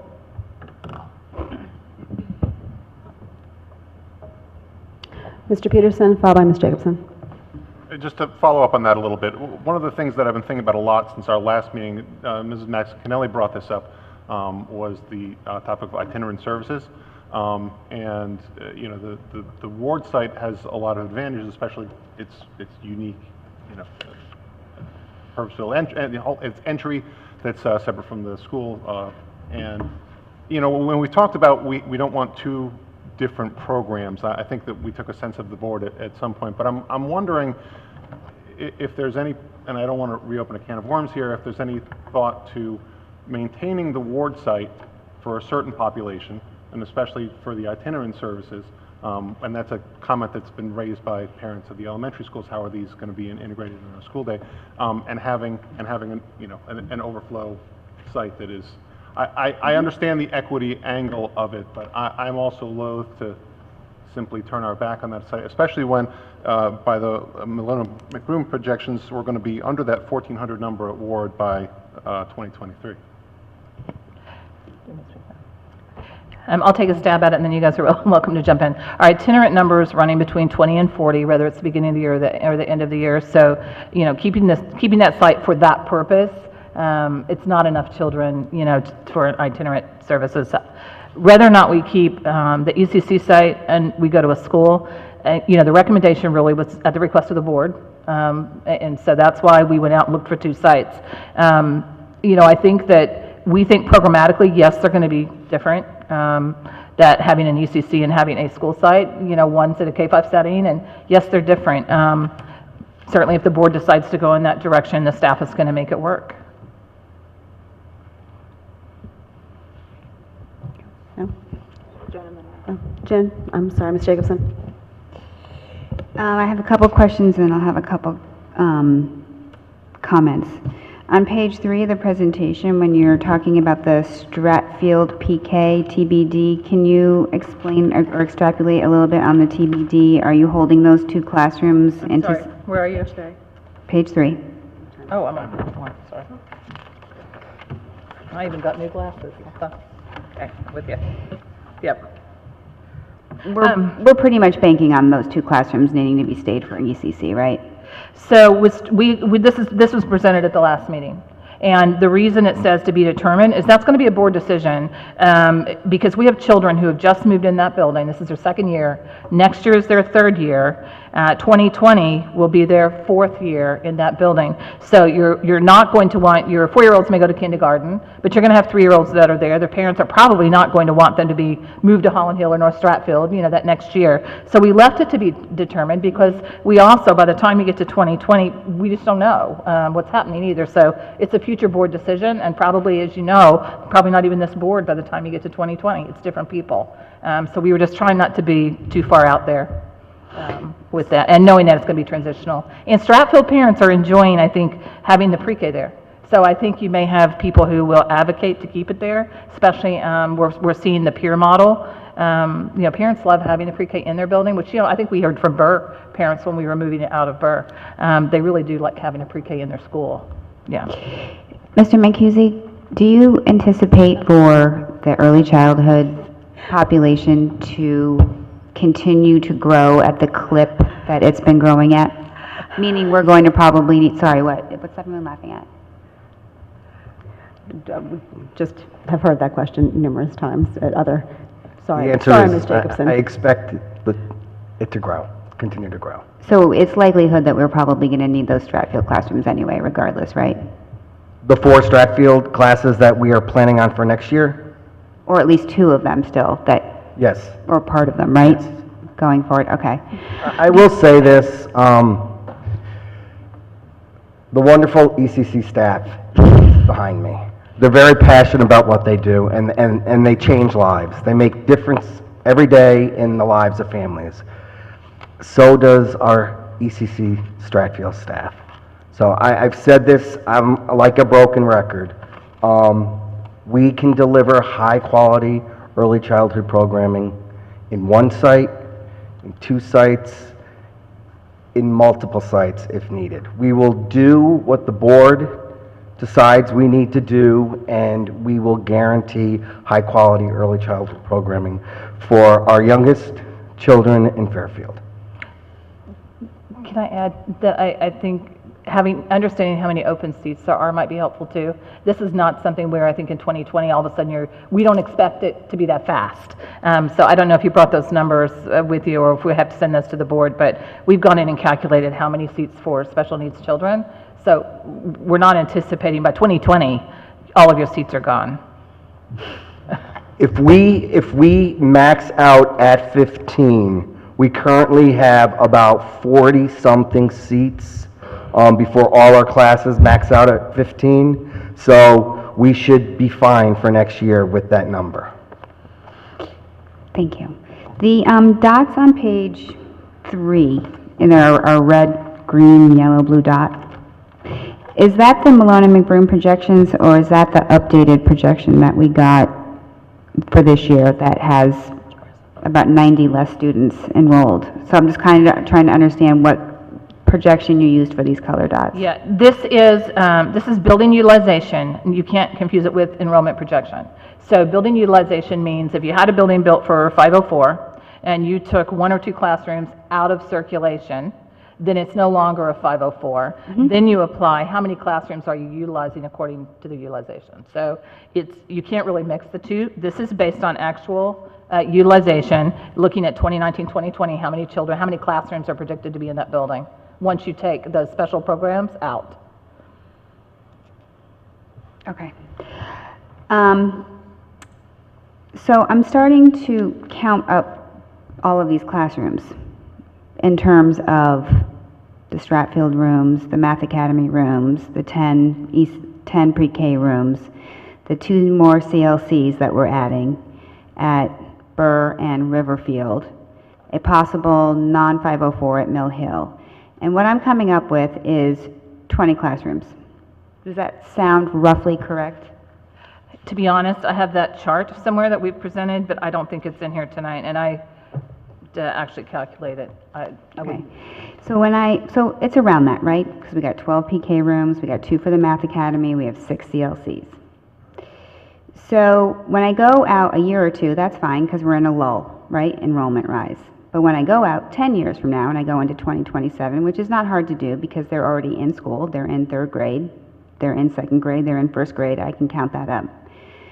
We're taking 20 classrooms out of circulation for K-5 with all of that programming. And so when I go out to the enrollment projections, when we start to climb back up again, have you, Dr. Jones, been able to tell us what the utilization for our K-5 schools would be at that point? Okay, K-5 schools for what point? In 2027, 28, with the enrollment projections that we have today available to us. I have ran those, but I don't think we've presented this to the board. And how high is it? I don't have that with me tonight, so I'd have to send that to you. But on the classrooms, the utilization, we're not counting on adding additional CLC, CLCS. Those things are ongoing, you know. Oh, no, I know. I'm just counting what we're having, plus we're adding right now. And to be honest, even when I did 2027, so much of that's going to depend on what is the board doing with Milone and McBroom. Because, you know, what you can see is what this does now. So the work you do next year, if you know you've taken up seats in those buildings, that's the work you've got to ask Milone and McBroom to do. Right, so my point is So that... I can't calculate it is what I'm saying, because I don't know what you're going to do. Right, but it is about 20 classrooms. So at the end of the day, here's my point. My point is that 20 classrooms is an elementary school, right? So whether we're closing an elementary school, which no one here I think wants to do, or you're taking elementary capacity out of 20 classrooms, it's the equivalent, isn't it? 24 classrooms is what we plan for of 504. Right, but we do have schools with less than 20 classrooms. What my point is that by building in all of these classrooms and all of these programs in our K-5 schools, we are in equivalency closing a school. I would say that if you listen to what we'll present tomorrow night at Mill Hill, I think you're making that point, that we have unique programs out in our building and people in the community that are some decision makers in other areas don't understand what building utilization means. We're going to try to help, you know, articulate that more effectively. Hopefully tomorrow it will be easier because we know ECC's outgrown. So we're dealing with an issue, and the board's been studying it all year, that this time last year we couldn't say because we hadn't had a chance to do any of the work. So, you know, I think absolutely. Right. So going further than that, if you, by tomorrow, hopefully, I know that you've run numbers already and you're going to be going in front of the Board of Selectmen about Mill Hill. Do you think it is possible, I've done it myself, so I don't know what the answer is, but if you could officially be able to give to the board and the Board of Selectmen what the utilization rate is for our entire K-5 population going out within our enrollment projections and what that will mean. Because we spent a lot of time, we spent a lot of money, we have a lot of people who have advocated for years to get rid of portables, to stay within our class size guidelines, and what I'm saying is that by taking 20 classrooms out of commission, we're heading back there. We're heading back to higher class sizes, we're heading back to portables if Mill Hill is not a 504 and if the ECC comes out of ward. Now, if someone else has different numbers, then I would love to see that math. I would love to see how everyone's gone out 10 years and how this fits. We need another school. We need Mill Hill to be a 504. ECC absolutely is going to have to stay at ward because otherwise the K-5s are going to be up to 95 or higher % utilization. That's what it is. Now, if I'm wrong, I would love to see that math. Please let me be wrong. So I have some serious concerns. We need all this programming. We need ECC. We need CLCs. There's not a question about any of that. We also need K-5. We also need to stay in our class size guidelines. We also don't want to be buying new portables. So I think we have to look at the long term, not 1920. I mean, great, 1920, yay, that's next year. What about 5 to 10 years from now? I don't want us to be making short-sighted decisions without all the information that we know was done in our history and led to a mess.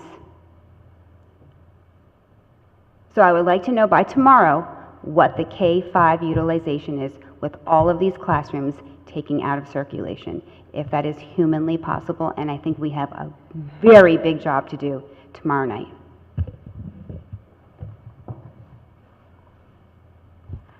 I'll put on my cape.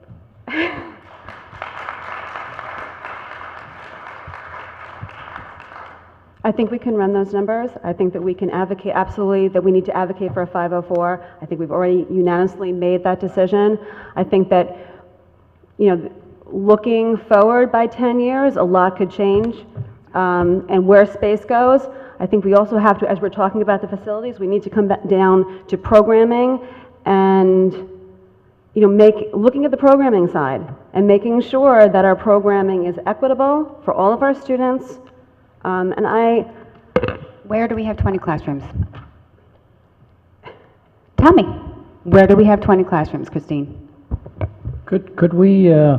We don't have it. Could we talk about the principal and not direct questions at individual board members? Mrs. Maxon-Cannelli. First, just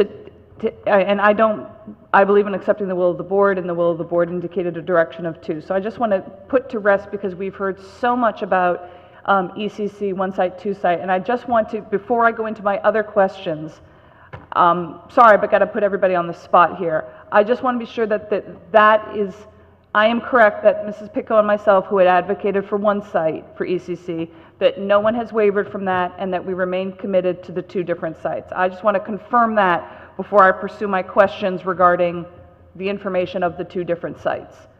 Because I haven't changed my mind, Mrs. Picco clearly has not changed her mind, but I'm not going to belabor a point which has been made by the full board. However, given all of the additional feedback we've gotten from the public, et cetera, I just want to be sure that that remains a topic we are no longer debating. The sense of the body, has anyone changed their original opinion on this topic, 1 versus 2? Seeing none, I think we're in the same place. Okay, thank you. Obviously, I'm sorry to hear that, but that's fine. We got to move on. I agree that I definitely would like to see these, the 2027, utilization of how that looks. I think hopefully that will continue to be compelling. The notion, therefore, that means we absolutely have to keep with Ward. Obviously, that's something we are counting on not doing, so we need that before we can do any kind of vote at our next meeting. I mean, that's not something that the committee meeting tomorrow needs, but obviously we need to know, because I have been a big advocate for, as much as was one of my arguments for having one site, is I don't want to start pitting one site against another, one superior to another, which would invariably happen, and at the very least it does need to be in 2 elementary schools in that regard. But I did have a couple of questions. On page 2, with the program rubric, I was wondering, through the chair to Dr. Jones, if you could explain because I actually had forgotten that Burr has 16 restrooms, which to me, that's a really big deal. And if you could explain why, with its enrollment numbers, it was labeled as moderately disruptive, whereas Holland Hill was labeled as low with a higher enrollment. It's simply because Holland Hill doesn't have, we were looking at least disruption as far as moving families and children from a programmatic standpoint. Where you have a CLC like at Burr, we would need to relocate that program. It's very difficult to relocate a CLC program. Holland Hill right now doesn't have any unique programs. So sorry. That was the aspect of that, is that we were looking at, with the renovation expansion, it's another 504 building, and it doesn't have any unique programming. So, I mean, it's a very qualitative in that it's low from our standpoint when we look at it from programming. If it's going to be incredibly disruptive to another unique program, then we were concerned about that. And Burr waivers, where we think right now it could even be, the 2 CLC, 1 CLC, but it's running on the high end as well. But this is also a snapshot in time of right now. it would also be possible, as we're talking about grandfathering Stratfield, it would be possible to grandfather that CLC program, wouldn't it? Well, it's not the grandfathering aspect. You're taking 2 more classrooms out of circulation. So if you put a preschool there, you've got your preschool classrooms, plus you're taking out your CLC, plus you have a staff who is now trying to implement 2 different programs within the building. And there's a special skill set that staff really have when they have a unique program. Right, I didn't phrase the question clearly enough. I mean, as in the CLC moves along, I'm not sure if I'm phrasing it correctly now. I know there's pre-K3, pre-K4. CLC for 3-year-olds, CLC for 4-year-olds, does it have that I mean, the point is that it is reaching a point of 5 or 6 years where the children are generally aging out of it and then going to their respective elementary schools. Is that correct? Well, one thing we've tried to do, though, is build in feeder patterns. You know, we've added CLCs. You can speak to that, Mr. Mancusi. I see him ready to stand up. We've tried to get CLCs placed around the district where it's best for families and children. So Burr is a newer CLC for us. Yeah, and we service CLC kids from age 3 through high school. And they are in elementary feeder patterns, so we were very conscious not to disrupt unique programs currently in our elementary schools. Let me ask the question differently. The students who are 3, 4, 5 years old in the CLC at Burr, are they then going into Burr classrooms?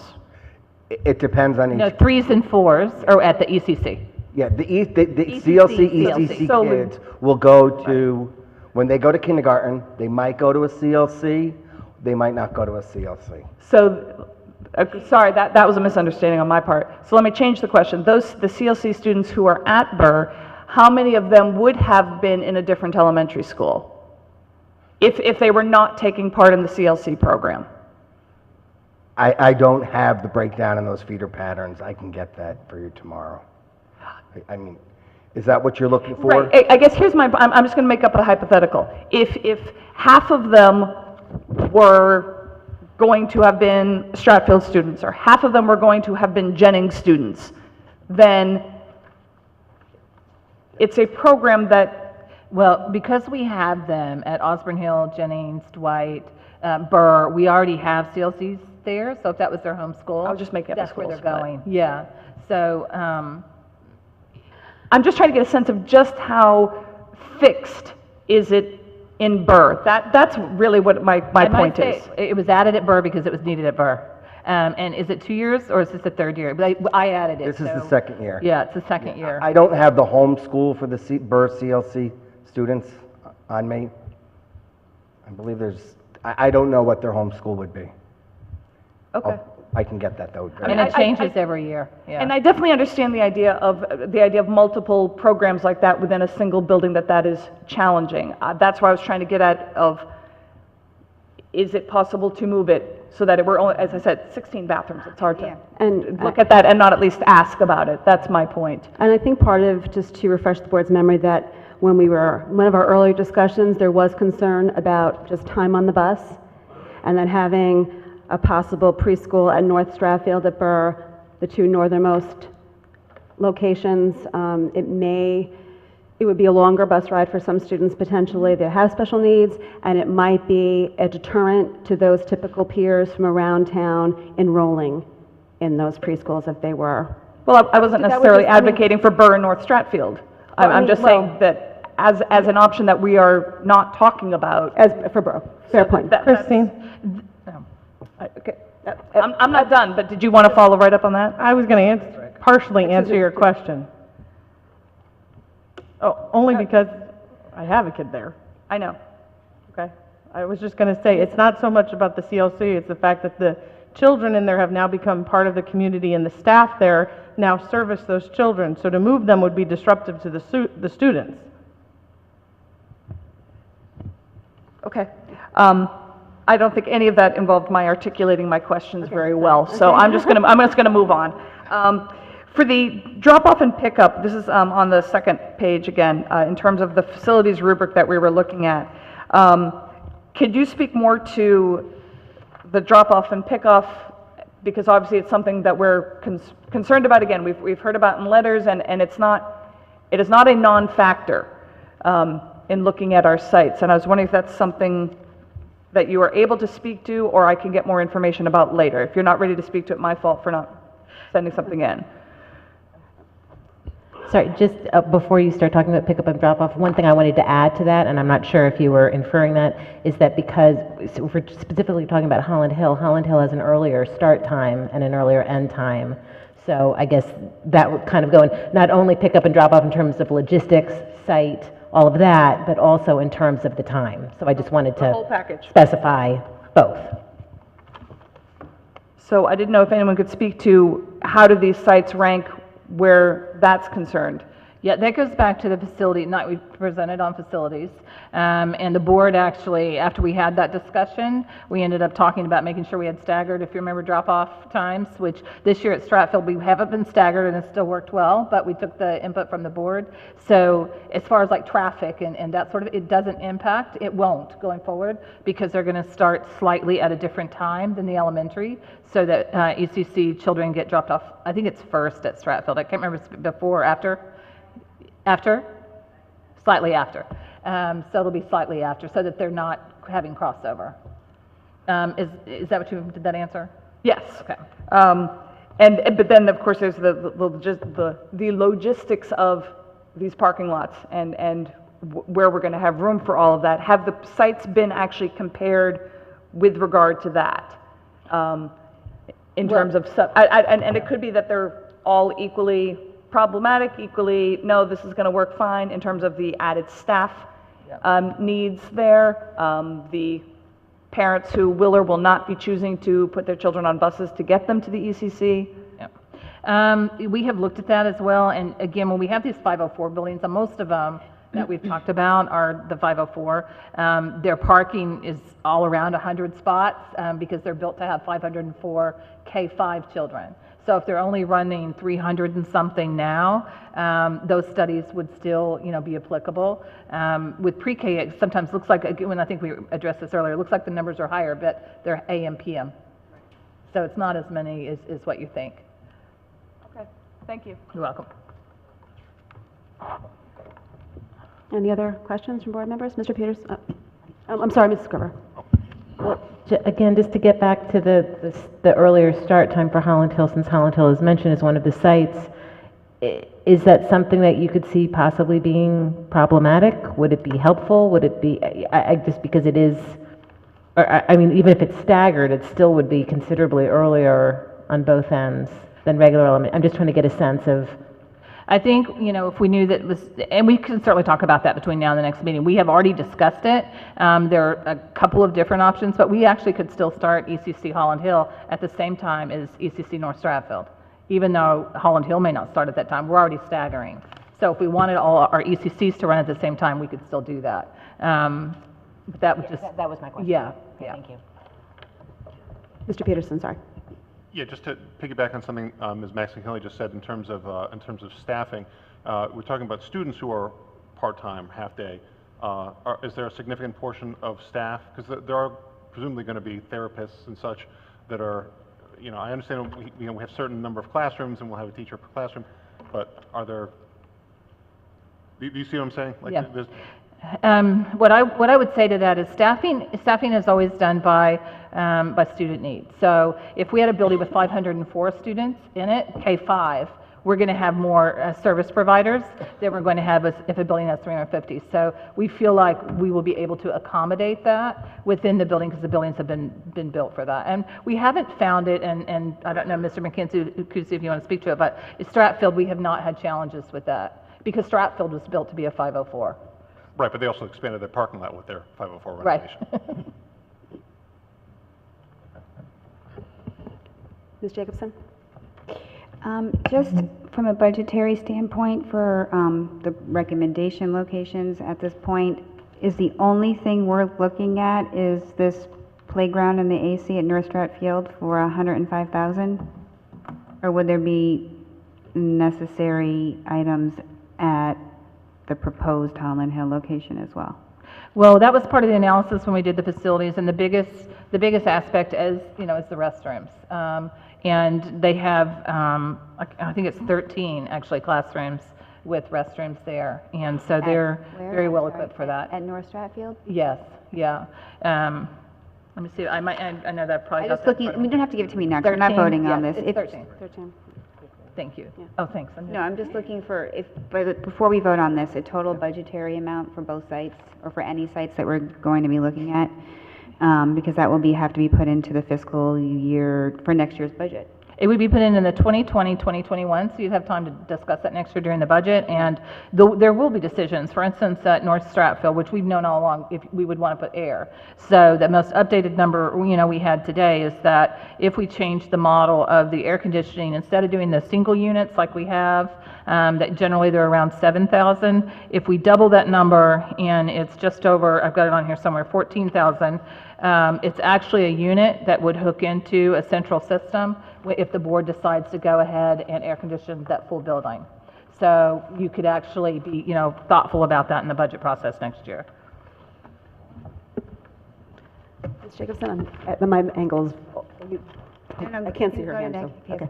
Just one quick follow-up on that with the air conditioning, and maybe through you, Dr. Jones, to our new facilities director.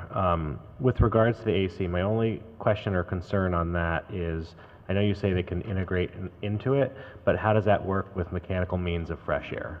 And is it still just a more modified split unit, or is it something that truly would work into the fresh air system?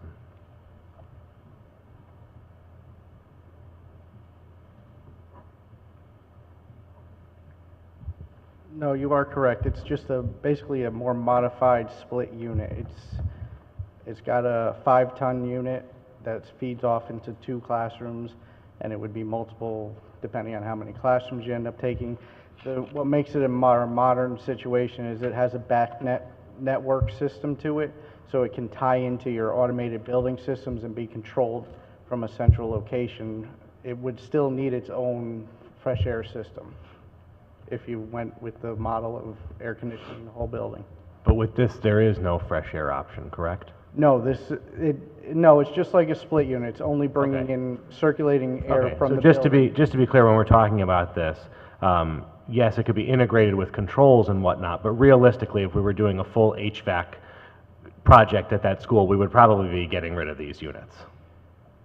If we wanted mechanical means of fresh air as a gold standard in our schools. Yes, or you can bring the fresh air into the classrooms and through the ductwork system and keep these split unit heads within the classroom as well. Okay, so thanks for clarifying you would have a split system. Okay, thank you. Ms. Sleeper? Sorry. Through the chair to Dr. Jones, I have just 2 questions. And it's late and I'm tired, and we've talked about this many times, so please forgive me if we've already discussed these things. But is the difference, I feel bad to walk away from the Ward site because it's perfect. We've invested a lot of money into it. So is there real equity concerns between doing Ward in 1 elementary school versus 2 elementary schools, or is it perceived equity?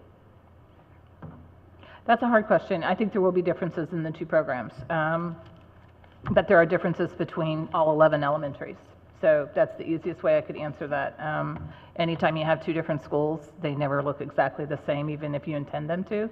I think programmatically, being in a K-5 building, some of the transitional pieces, you know, if you have a child, you're not sure if they want to go to kindergarten, they can go visit kindergarten the entire last month of school and, you know, sit through. And Rob and I, Mr. Mancusi and I both have experience with both models, so there are things like that that can be a benefit in one versus, you know, another.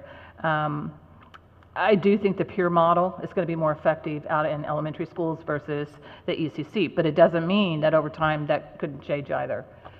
You know, it's hard because we haven't had space there, really, truly, for a peer model, so can we change that mindset of having a preschool program? Possibly, you know, that we'll see that change. Thank you. And then the other question I have, and I don't know if it's better for Mr. Mancusi or not, is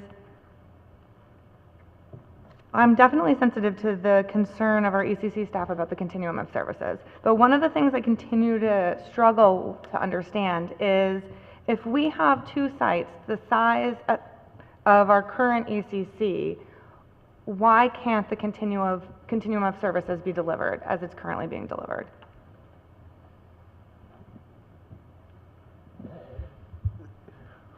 One of the charges the board gave us in terms of considering two sites was to have, as best we could, match programs from one site to another site.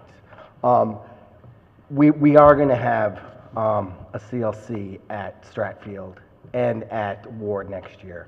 We're going to have the continuum of services. Preschool staff was, they were uncompromising about that, splitting into two sites. So when the board gave us the charge to try to mirror the two programs, we went back and we did the best we could to make that happen. And I'm going to go even stronger. The board didn't just say mirror the programs. The board said to find two elementary sites. So that is what we did. Yeah. That's true. But also to the continuum of services, I guess I didn't ask my question clearly. I could understand if we were taking the program and making it into several very small programs, how that could impact the continuum of services, because you'll have fewer providers in each program. But if we are essentially having two programs the size of the current program, and I understand that we also will have a higher peer ratio, but we're also creating room to grow. So won't each program continue to have the continuum of services that our current program has? Yes. Okay. All right, thank you. Mr. Dwyer? It says that this is a first reading. It is.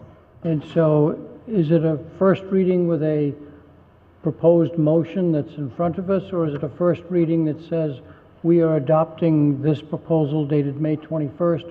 What is the first reading that we're reading?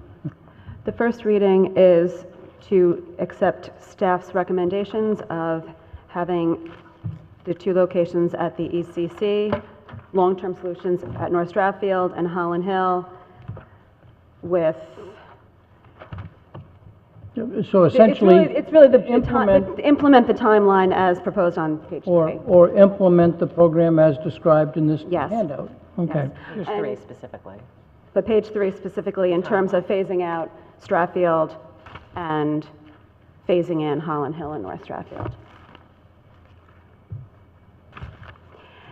And I would just remind the board and the public in terms of, the sites that we did look for. We looked at universities for space. We looked for other town facilities for space. We looked for private-owned schools for space in order to keep the ECC together. We're not successful in finding an alternate space that was large enough and to house the program, which brought us back to looking at a current elementary school. So to Ms. Jacobson's point, in terms of finding the elementary school classrooms, if you take over a full elementary school, you're still faced with the same problem. So I think from the conversation that we had tonight, I think the question before the board is really what we do with the current ECC at Ward. As we move forward, whether or not that stays an ECC space or not. And the direction we have given staff to this point was that we did not think that it should stay at Ward because of the concern that there would be different programs, concerns about the peer model, and that's where we are. That's brought us to this point right now. So moving forward I would ask the board to think about that. If you have any, thoughts about that right now you want to share. If not, continue to send your questions to staff. Just in the essence of time, I think I'm going to move this forward right now. I don't know if someone has any questions or a new question that hasn't been covered. Ms. Jacobson. Just the last comment. I just want to point out that in terms of our enrollment projections that we currently have, that those do not include any future growth that we are anticipating to come, nor do they anticipate town development, which we all know where that is. So factoring that consideration into hundreds of students. So just want to make that point and how that's going to play out. I think we just need to know what the full plan is. Mr. Asa. Clarify what you mean when you say is not factoring in growth? Because Mr. Mancusi was able to tell us that he doesn't foresee that this population to stop growing and that it will continue to grow. And so even what we're planning on now would not be sufficient, possibly Okay, so in the you're future. not talking about enrollment projections not including pre-K? Oh, yeah, no, because our enrollment projections only include a stagnant number for pre-K. Okay, I was just curious Yeah. if that's what you were getting at. I meant Okay. growth in the program.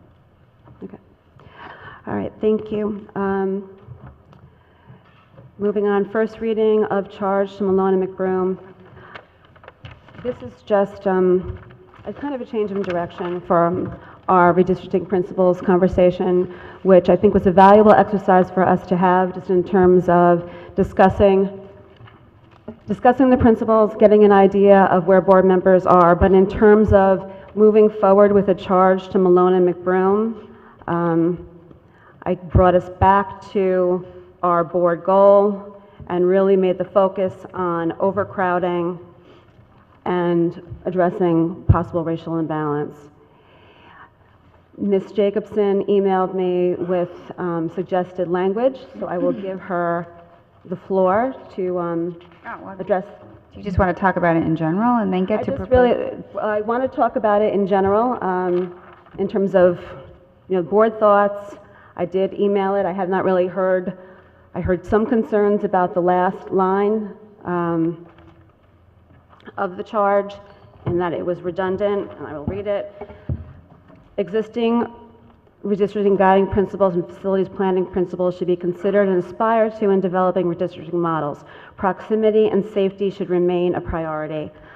Proximity and safety are both addressed in the redistricting guiding principles and the facilities planning principles, so that last line is somewhat redundant, and that is covered by the existing documents, which will stay as written and something to aspire to. That was a thought that was shared to me, and your suggested change to the language was another consideration. I'm just rushing through this just in the essence of time for the board. I welcome any comments about the charge. With the ECC locations, number 2, that would, when we're ready to move forward with Milone and McBroom, they're going to need to know where we foresee these locations. So to answer some of the questions that came up, like will the location of the ECC be factored into any future redistricting? Absolutely.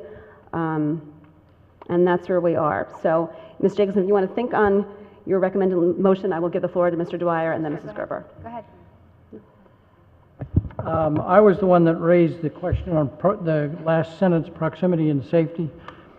I am an advocate for giving Milone and McBroom clear direction as to what we mean by the words that we send to them, and proximity and safety is not that well defined, and I believe what it means is that we have transportation policy that tells us what is the mileage that people should be able to walk in, what is the safety concerns around busing and transporting children. And so if we're going to give a direction to Milone and McBroom about what they should observe, I would rather say we remind them that we have policy 3140 something and appropriate administrative regulations that clearly define to them what we mean by proximity and safety. And so that was where I was heading. It's not that I don't agree that we ought to be thinking of proximity and safety, but we ought to have Milone and McBroom be able to say, well, what do you mean by that? And point them to the board policy that is very clear as to what we mean. Mrs. Mazzacanelli. Mr. Dwyer was not the only one who challenged that last sentence. I did as well. And I did it first and foremost purely for redundancy, in terms of to pick those 2 out and not some of the other items. It just, We've referenced them here. We have explicitly directed them to look at these guiding principles and facility planning principles. I will be advocating that the last sentence gets struck for that reason. Secondly, because I take a different tack from Mr. Dwyer regarding, for example, the word proximity, which it's, again, we have those other principles, but if we're just going to throw the word proximity out there, are we then saying, well, let's start taking a look again at which elementary schools feed which middle schools? And if we're going to look at that, then are we looking at which elementary schools feed which high schools? If we're looking at if proximity, it's including it in there invites, as Mr. Dwyer points out, an explanation of definition. And if you're going to do that, then that's a whole other discussion, which we've already chased down a few rabbit holes on that. I think it's cleaner and neater that we stay with our existing documents and strike that last sentence. Not because I'm not interested in it, but because it's already there. Dr. Jones, when you work with consultants, do you give them just, I'm assuming, guidelines just in terms about what our busing is, and just from a managerial perspective, as they tackle this, what sort of information do they get just from staff? Well, they'll start asking, they'll pull the bus routes, they'll pull, how many students are enrolled at each building, they'll drill down to, all of that information from grade level to, ethnicity, everything that they can get to be able to look at moving students, and we're asking them to look at moving students around the district, what that would look like. Okay. So it's everything that basically our data can provide them. Okay. Any other board members' thoughts about the last sentence? Not about the last sentence. We're just going to try to address what has been shared as a concern. Okay. Ms. Jacobson? Oh, wait, no, Nick can go. What? Mine's not about the last sentence. Oh, no, I'm not about the last sentence either. No, well, no, I'm going to let you, would you like to address the language that you shared? I would like to let Nick go first if he has a quick follow-up. No, I just wanted to say that I appreciate the way this is written. I agree with that last sentence being struck. And I think that we've had some long discussions. We've got a lot of public input. I think we've done a good job listening to each other, listening to the public. But at the end of the day, as Mr. Peterson has said, we're doing our job. That's a hard job, and we're not always going to be everybody's fans. So I think that what we need to do here is move forward. I think it's important for us to move forward and get this ball rolling. And as I've said before, get these scenarios back. And I'm okay with aspiring to, I think it's worded well, to the existing guiding principles and facility planning principles, because it doesn't nail us down to them, but it says that we incorporate them and that they look at them, and that I don't think that the way this is written will handcuff them, in a way that I was worried before. So I appreciate this motion, and I plan on supporting it. So I'd like to hear what Mrs. Jacobson has to say. Thanks. When I suggested this, when I first read this, it was not clear to me about who we were talking about. And so I like to be real clear. Because in terms of our our board goal, right, that we passed last fall, that to me was very clear. So when I read number one, and we've also had projections come back before, or scenarios come back, where they would tell us where the elementary movement was, but not give us the middle school or high school impact information as a part of that. So I wanted to be clear in that we were looking for, when they do these elementary scenarios, that they would be providing the upstream impact into the middle schools and high schools, and then the 85% utilization to me didn't make any sense, because we already know that both of our high schools are overcrowded. So I don't know, there is no possible way for them to actually do that. So that didn't make any sense for me to be included in that. So those are just some of my thoughts about it. I was not clear on who we were talking about. 85% is not possible, and I wanted to make sure that we got the upstream impact utilizations for the middle and high school.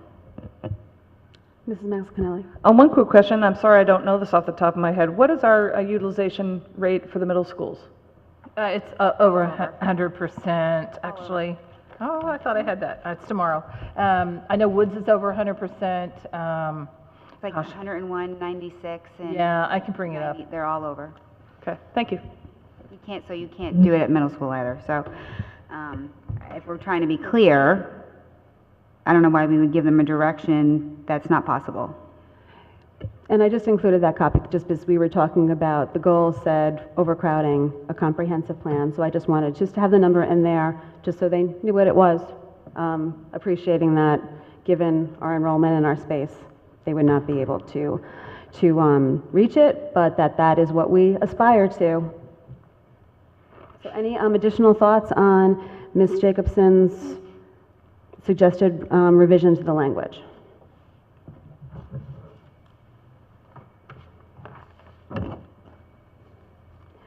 Can I get the sense of the body if we want to strike the 85% utilization and add the target, change the language? Or do we want to keep the charges written? We're not voting right now, just.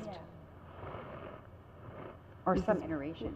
One question I have is, thank you, Mr. Peterson, for, and I do have it here, it's just in a pile of stuff, regarding the utilization rates, is that this as a snapshot, is it appropriate to set, that based on which enrollment projections that we're setting this percentage? Because, for example, you go out 5 years, and Tomlinson is almost dropping below 80% utilization rate, and the middle schools are swinging down. That, to me, that would be, I get the high school picture, but the middle school picture, that's where this would have a value. If they're all three are skyrocketing above, I agree there's not a lot of value, but I certainly wouldn't want, if there's no reference to this, I certainly wouldn't want to see the middle schools set up to get more askew. And I appreciate at least this would be saying what the impact is. So I'd like some kind of, I don't know if there's a way to combine it, because I like Mrs. Jacobson's wording, but I don't want 85% to be ignored specifically because of the middle school piece. Dr. Jones has the utilization projected right now. Yeah, on a presentation I'm doing for Board of Selectmen tomorrow for the middle school. Roger Ludlow Middle School is currently 830. It's actually going to go up to 866. And they're at 99% capacity with 875. So they're high 90s by 2027. Woods is currently 910. Their building only is capacity of 840. They're way over. So they will actually drop by 100 students, but they're still going to be just under that 96% capacity. Tomlinson is the one that's at 660, and by 2027, they're estimated to drop by 100 students. So that's the building that will be under. Right. Yes. So it's exactly because of those numbers that I wouldn't want to have nothing in here as a nod towards that, because I certainly wouldn't get that percentage to be worse, and quite frankly, there should be some kind of a shift there. If we're doing, again, let's get this right. So that's my hesitation of just completely striking it, is I would like a nod towards it because of the middle school, but I do certainly like the additional language being explicit there. So moving forward, Ms. Jacobson, are you amenable to leaving the 85% utilization rate at the secondary schools, but including your copy to provide utilization rate impact to secondary schools for each elementary scenario, just to make sure that we get the data back in a format that is useful and comprehensive? Yeah, I mean, do I have to tell you right now? No, you don't, but I just, well, if you don't have to tell me right now, but, sometimes you just have a feeling one way or the other, yes or no, and if you... It sounds fine, but you know me, I like to think a little too on it, so. I'm just looking for some direction just for our next meeting in terms of... I think some sort of combination would... Okay. Any other comments, Mrs. Gerber? Yeah, one question I had is just, do we have any sense, just in terms of how many plans we're looking for, or how many permutations? Just, is there a limit? Is it, do you know what I mean? Like, the last major redistricting that we had was quite some time ago, but I recall there were No, I'm talking about way back, that had C1, C2, I mean, and every time you came back, so, I mean, there were probably over 20 at the end of the day. And I'm not saying I want that, but I'm just trying to get a sense, because then with Milone and McBroom in 2016, we had 6, but 3 right out of the gate were rejected by them within the parameters. So I guess I'm just trying to get a sense of, do we want them to explore every single possibility, or do we want to put a cap on it? I'm just trying to understand just how much we're expecting to get back from them. And I don't know if Dr. Jones can speak to that, or I just wanted to kind of put that out there of like, what are we hoping to get back? Yeah, I mean, I look back at even the work they did a year or so ago, but it was like all that structural change that they were looking at things that I'm not sure the board necessarily wanted them to do. It was more, I think, what we were asked to do from that ad hoc committee and looking at closing schools. I think if the board could ask for, 2 or 3 scenarios that meet your criteria, it's certainly going to be much more cost effective, because if they come right out of the gate and do lots of iterations, if they give you 2 or 3, you can still amend those, if you need to. If you ask for 6 or 7, they're going to give them to you, but sometimes it's almost too much.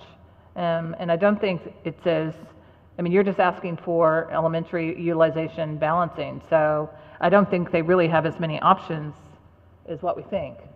Well, except I thought that some board members are looking for more than just elementary utilization balance. Well, I guess that's So the I whole guess other, that's, I think I think that's probably one of the reasons why I'm bringing this up, is because I feel that while we, as a board, voted 9-0 for this goal, I think within the parameters of the goal, we have very different ideas about what we're looking for. And I think that that's something that we really need to figure out before we give Milone and McBroom guidance, because they may come back and we might say, well, you didn't do this because we wanted that. I think that I certainly don't want to handcuff them, but at the same time, I do want to give them a sense of what we're looking for. And if they come back with just elementary, then I don't think that's going to make everyone on this board happy. And so I'm just trying to figure out a way that we can give them the guidance so that we can make sure that what we get back is something that we can actually use. I think if this 85% utilization is secondary, I don't think it can impact high school, but it definitely on your middle school can bring you back iterations, because when you're sitting in 2027 at 99, 96, and 80, it's definitely out of balance. So, if they go by this charge, they would have to take that into consideration. Ms. Jacobson? I have a follow-up on that. Not necessarily, because when they do the new enrollment projections and utilization rates, given 20 less classrooms possibly, then that all may very much change. So it's not necessarily what we think today. Although when they came, like a year or so ago, most of those programs were built in. They did do the utilization. They actually did a whole iteration of that. Pre-Ks and... No, I know you're going to have some additional space, but it's not going to be, like, none of those were built in.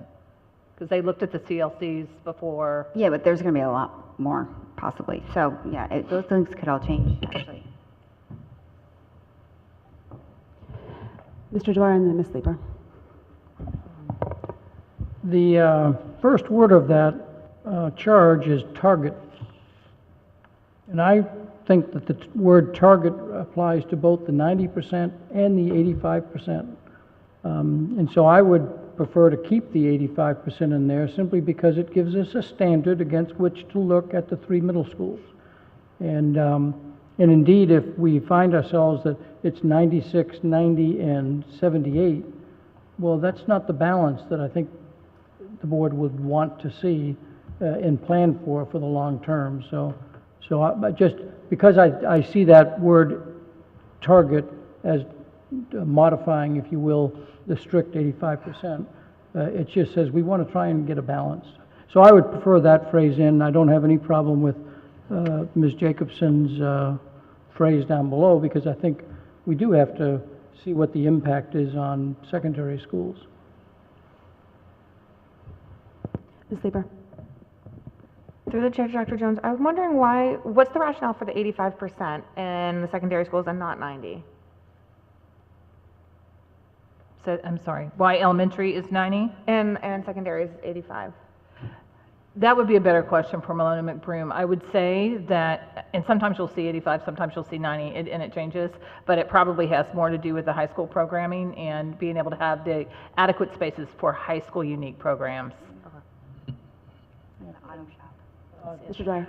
And I think Mrs. Gerber probably knows this better than I do, but the 85 and 90 came from the original long-range facilities plan that was put together. And I believe that they looked at the materials out there and felt that 90% for elementary school and 85% for secondary schools was, quote, a best practice in terms of planning for the kind of programs that are there. So that's where it came from. Thank you. Mrs. Gerber. Yeah, just to follow up on that. So, I mean, this was before I was on the board, but it was the facilities planning principles that was voted on by the board in 2010. And I know that the facilities committee at the time did a lot of research looking at optimal and headroom and whatnot. And so there was a definite purposeful rationale for putting it at 85. And that's what it's been all along. Okay. We're going to move on. If anybody has any thoughts or additional language over the next couple of weeks, please forward it along.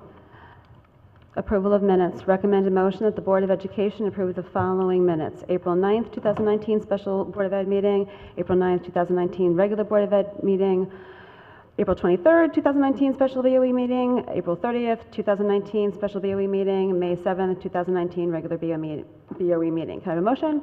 Ms. Picco, seconded by Mr. Dwyer. All in favor? Motion passes 9-0. Superintendent's report. Dr. Jones, the floor is Yeah, it's yours. getting late, so I'll just have a couple of items. Just to remember that a lot of the art shows have been going on. They've been absolutely fabulous. The annual art show with the food trucks at Pequot Library is on the 29th. And that's one of those where you have to get there early now or you won't get to park. It's become such a big, fabulous event. Just building on what the students had shared, our rocketry team, it was the first time that we've had a team actually make it to nationals in Fairfield, and they actually were there last weekend and did very well, represented Connecticut well. And then also just to let people know, we are in the middle of the Fairfield Ward High School headmaster search, and we've got a fantastic committee. It has, parents, teachers, administrators, and we feel very confident that within probably the next week we'll be able to get a headmaster signed. Fantastic candidate pool. So that's it for me. Any questions for Dr. Jones? Is that her report? Okay, seeing none, moving on to committee liaison reports. Ms. Pitko. I just want to report that SEPTA's next meeting is Wednesday, the 29th, 7:30 at Ludlow Thank you. High School. Mr. Dwyer. I just want the board to know that since December, I have been diligently attending the standing projects special, whatever it's called, building committee. And they have continued working on the two that have been assigned to them, the middle school roof and security. Both are on or under budget. The security is kind of like on time schedule and should be done early this summer. The roof is a long soap opera punch list debate, which the committee is ensuring that we end up with a roof that will be usable and we'll be proud of. So count that as my report for 6 months worth of meetings. Okay. Thank you, Mr. Dwyer. Mrs. Gerber? Well, I believe everyone is aware that the Mill Hill Building Committee will be presenting to the Board of Selectmen tomorrow for a vote on the funding request for the full project, 5 o'clock, Town Hall. Anyone wishes to join me, please feel free. And they have received a lot of information both from Dr. Jones and from the building committee itself. The traffic survey consultant will be there. I believe a member of the police department will be there. A number of questions have been asked and answered, but I'm sure there will be more tomorrow. And I will keep everyone posted. Thank you. Mrs. Maxinelli? Just to update the board that little teases here and there, but the policy committee has finalized a draft of a homework policy. It's now with staff to get their feedback so that we can crunch over their feedback one last time at our June 4th meeting, but we are definitely on schedule as promised to have a first reading at our first June meeting, with the idea that if there's any feedback from the board, we have another policy meeting on the 18th to discuss board feedback with hopefully a vote at our final June meeting on that homework policy, but we are on schedule with it. Ms. Jacobson? Just a quick report from the state. So I've been watching lots of sessions and watching debates on a lot of bills, but we're getting close to the end of the session here on June 5th, so we should be anticipating a budget bill, within a couple of weeks. So if there's anything important in there, I'll be sure to pass it on, in terms of what is in it or not in it. Just to follow up on that, I spoke to the first selectman. He has spoken to Bob Smoller. They are working together on a statement just to express Fairfield's concern and disapproval about moving the pension expense down to the towns. Reached out to me as board chair to see if any board members wanted to lend their support either as individuals or as a board to express our concern about what that might mean to Fairfield. I think they're looking to get something out by the end of the week. So if any board members would like more information on that, please let me know. Found out about it today, so I didn't have an opportunity to add it to our agenda for a voting item. I think we'll see how it goes over the next few weeks. If it seems like it's moving steam, I think that maybe we can bring it up as an agenda item, whether or not our board as a board wants to make a more official statement. And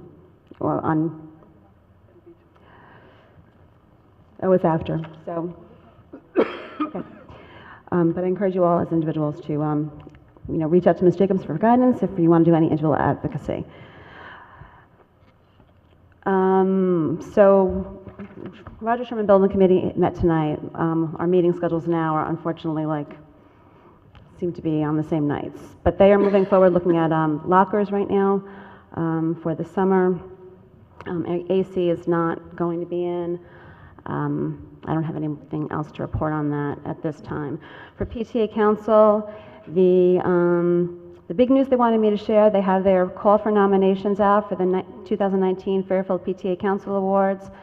There's the Alice B. McGrath Friend of Education Award, which is given to a person who is committed to the cause of excellence in our public schools and who has demonstrated clear leadership through their active involvement, not just in education, but the larger community stage as well. The Deanna O'Kieran Award, given in memory of a beloved past president, PTA Council past president, who worked tirelessly to promote public education, the PTA and its mission. And the Tricia Ford Money Award is given to an individual who is making a difference through advocacy and dedication to a single program or initiative that positively impacts Fairfield's children and the community at large. So if anybody has members of the community they want to nominate, I ask you to please reach out to PTA Council. There is also teacher awards for those teachers that are pursuing higher education. They have to be nominated by their headmasters, get a letter of recommendation and apply for those. More information can be found on the PTA Council website, or you can contact me, because I have the written. Nick. I have a question for you on your Sherman Building Committee.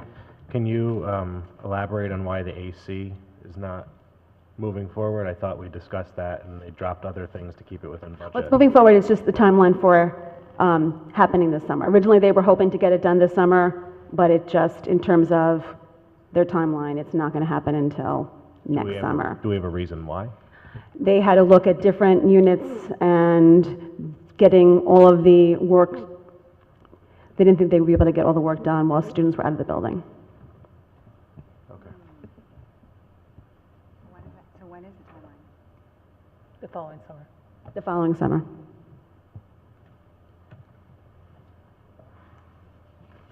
If I misspoke on that, but that is the last, that was the last update that I had received on that.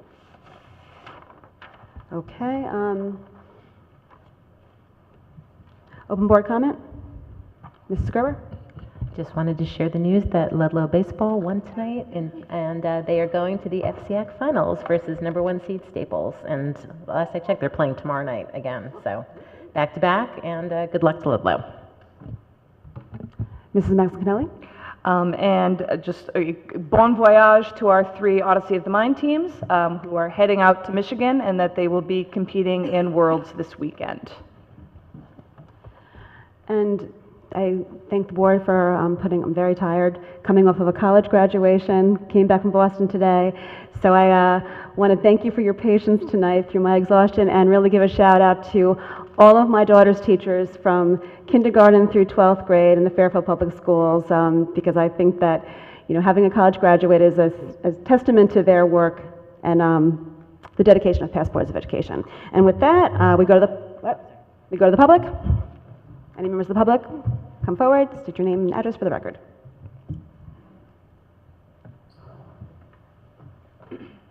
Hi, Bonnie Bertelli. Surprise, I'm going to talk about the ECC. I think I got a little confused in this whole process with the first reads and things. I will say that if you're looking for the temporary solution for the 2 locations, I would definitely go with what Ms. Picco said. We put a lot of money into Ward. No matter where you go, the programs are not going to be equal. It's just a fact. Once you break this program up, it's not the same, which is why we've been so harshly advocating for the 1 location to maintain this and not take 5 steps backward for Fairfield. So I am also going to sort of beg you to please consider giving Milone and McBroom the option to give us a scenario for a dedicated location. If we're already paying them and they're already doing it, I don't see why we can't throw in, a few other scenarios there. I think the staff and the parents deserve to see what they come up with, if there's any possible chance. So I'll just leave you with that.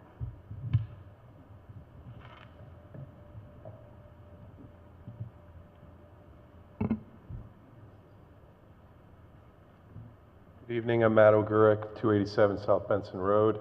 I just wanted to talk about the charge to Milone and McBroom. It seems to me that there's Milone and McBroom should do certain things and then may do other things in the guidelines.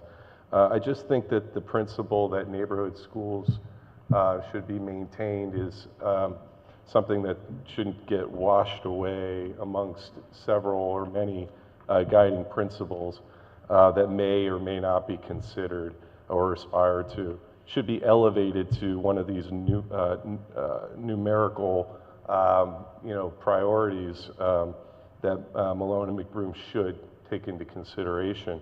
One of the issues that I think I see with these principles, when we were debating the principles, is that there just wasn't a clear priority as to which principles should trump others. And I always kind of thought and maintained that there's some principles that are just clearly more important than others. This document seems to indicate that 90% operational utilization rate is the main objective. But I think a close second, if not on parity with that, is to maintain neighborhood schools. The conversation that was had at the last meeting I thought was a really good one, and I'm surprised that a special meeting wasn't set aside to really kind of root that one out.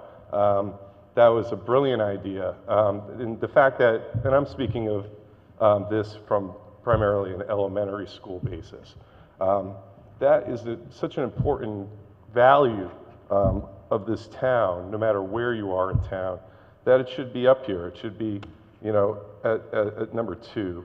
Or 1, that they ought to definitely take that into consideration, or they should target that, if you will, and not just, casually take it into consideration as a principle that can get, kind of, balanced away by other principles. The other thing is I keep hearing this over and over again that, we don't want to handcuff Milone. They weren't handcuffed the last time they came out with scenario C, which violated pretty much every single guiding principle. So I don't think they're going to be handcuffed this time around. And I also kind of agree with the question that, what are we really asking for? Are we asking for them to come back with fresh new scenarios? Are we expecting to see scenario C, for example, to come back again? You know, and will we reconsider that? So those are some of the thoughts I had. I appreciate your time. Thank you.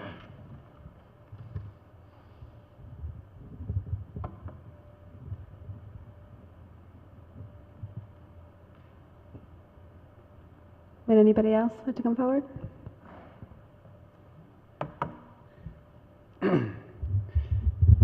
Hi, my name is Matthew Halleck. I live at 6 Somerville Street in Fairfield. And about ECC, I know a lot. My wife's school psychologist, Gina, there, so I know a lot about it. I teach, you know, on the college level, like, and universities and stuff. And my whole business is with education and working and stuff. And anyway, what they do, first of all, what you guys do, you're like rock stars to me, totally. You're amazing. You be here till midnight on our behalf, and I'm really, really appreciative. Thank you. And you too, Jerry Ann and everybody that worked, the girls, the women at ECC especially, they're like angels to me. So anyway, looking at it, you know, it's now, it went in 10 years from like 80 to whatever it is, 160 students, and it's going to keep going up, right? 10 years from now, whatever, 300 students. It has to scale. You need long-term solution.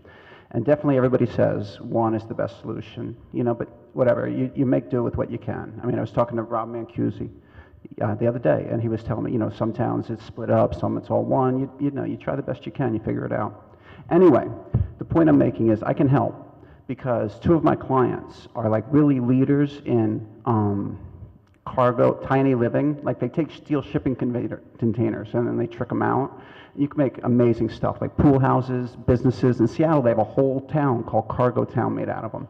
They're amazing if you look at tiny living and stuff. And my client, Joel Egan, he's the country's #1 guy. He's in Seattle. He loves me. And another one, Elbar Tiny Living in Westport, Elliott. It's great too. They make it. So we can make them and you can put them down everywhere, really, really cheap. Any kind of site, I can tell you all about it, how to build it. But I'm proposing, these are tremendous assets, and I'll send you the link. You go to cargotecture.com. It's like architecture.com, but cargo. And Elbar, E-L-B-A-R, tinyliving.com. And that's a great asset that I'm giving you to the town, like the designers who can make that and the companies who can manufacture that. And you can get whatever you want to build, and it'll look amazing. You can, I think they should design it, actually. That's a whole other topic. I think I've always felt it would be better if women ran the world, and I think that they should have the board of directors and run this whole project if you do it. But you could site it wherever you want, from Old Field to Ward, where it is now, to Fairfield U, to Sacred Heart U, to Tunkson's Hill Park. I can give you a million places to site them, but you can like do all sorts of things. It's almost like Legos. They're like rectangles. And if you need, whatever, let's say in 10 years, you need 300 students, and I don't know what the math is, so you need 10,000 square feet. That's only like 5 units, like 20 by 100. I mean, you can do it like right away, and you can do all sorts of stuff. You have a lot of flexibility, and it's really, really, really affordable. So I would like to just give you a whole presentation on that. I'll email it to you guys or whatever. I'll write up like a site plan and idea and show you this whole thing. And if it makes sense, you know, let's just talk about it. And if it doesn't, then we tried. Thank you. Any other public comment? We have one.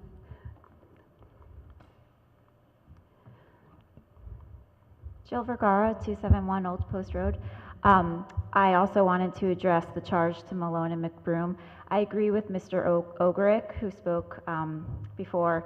I was disappointed that maintaining neighborhood schools didn't make it onto this charge.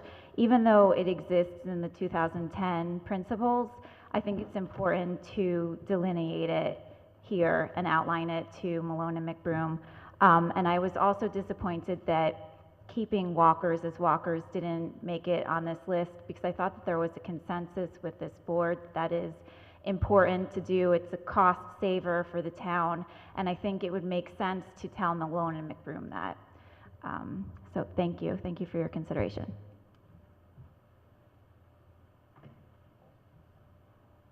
Okay. Any other members of the public? Okay, seeing none, can I have a motion to adjourn? Ms. Pitko, seconded by Mrs. Gerber, all in favor? We are adjourned.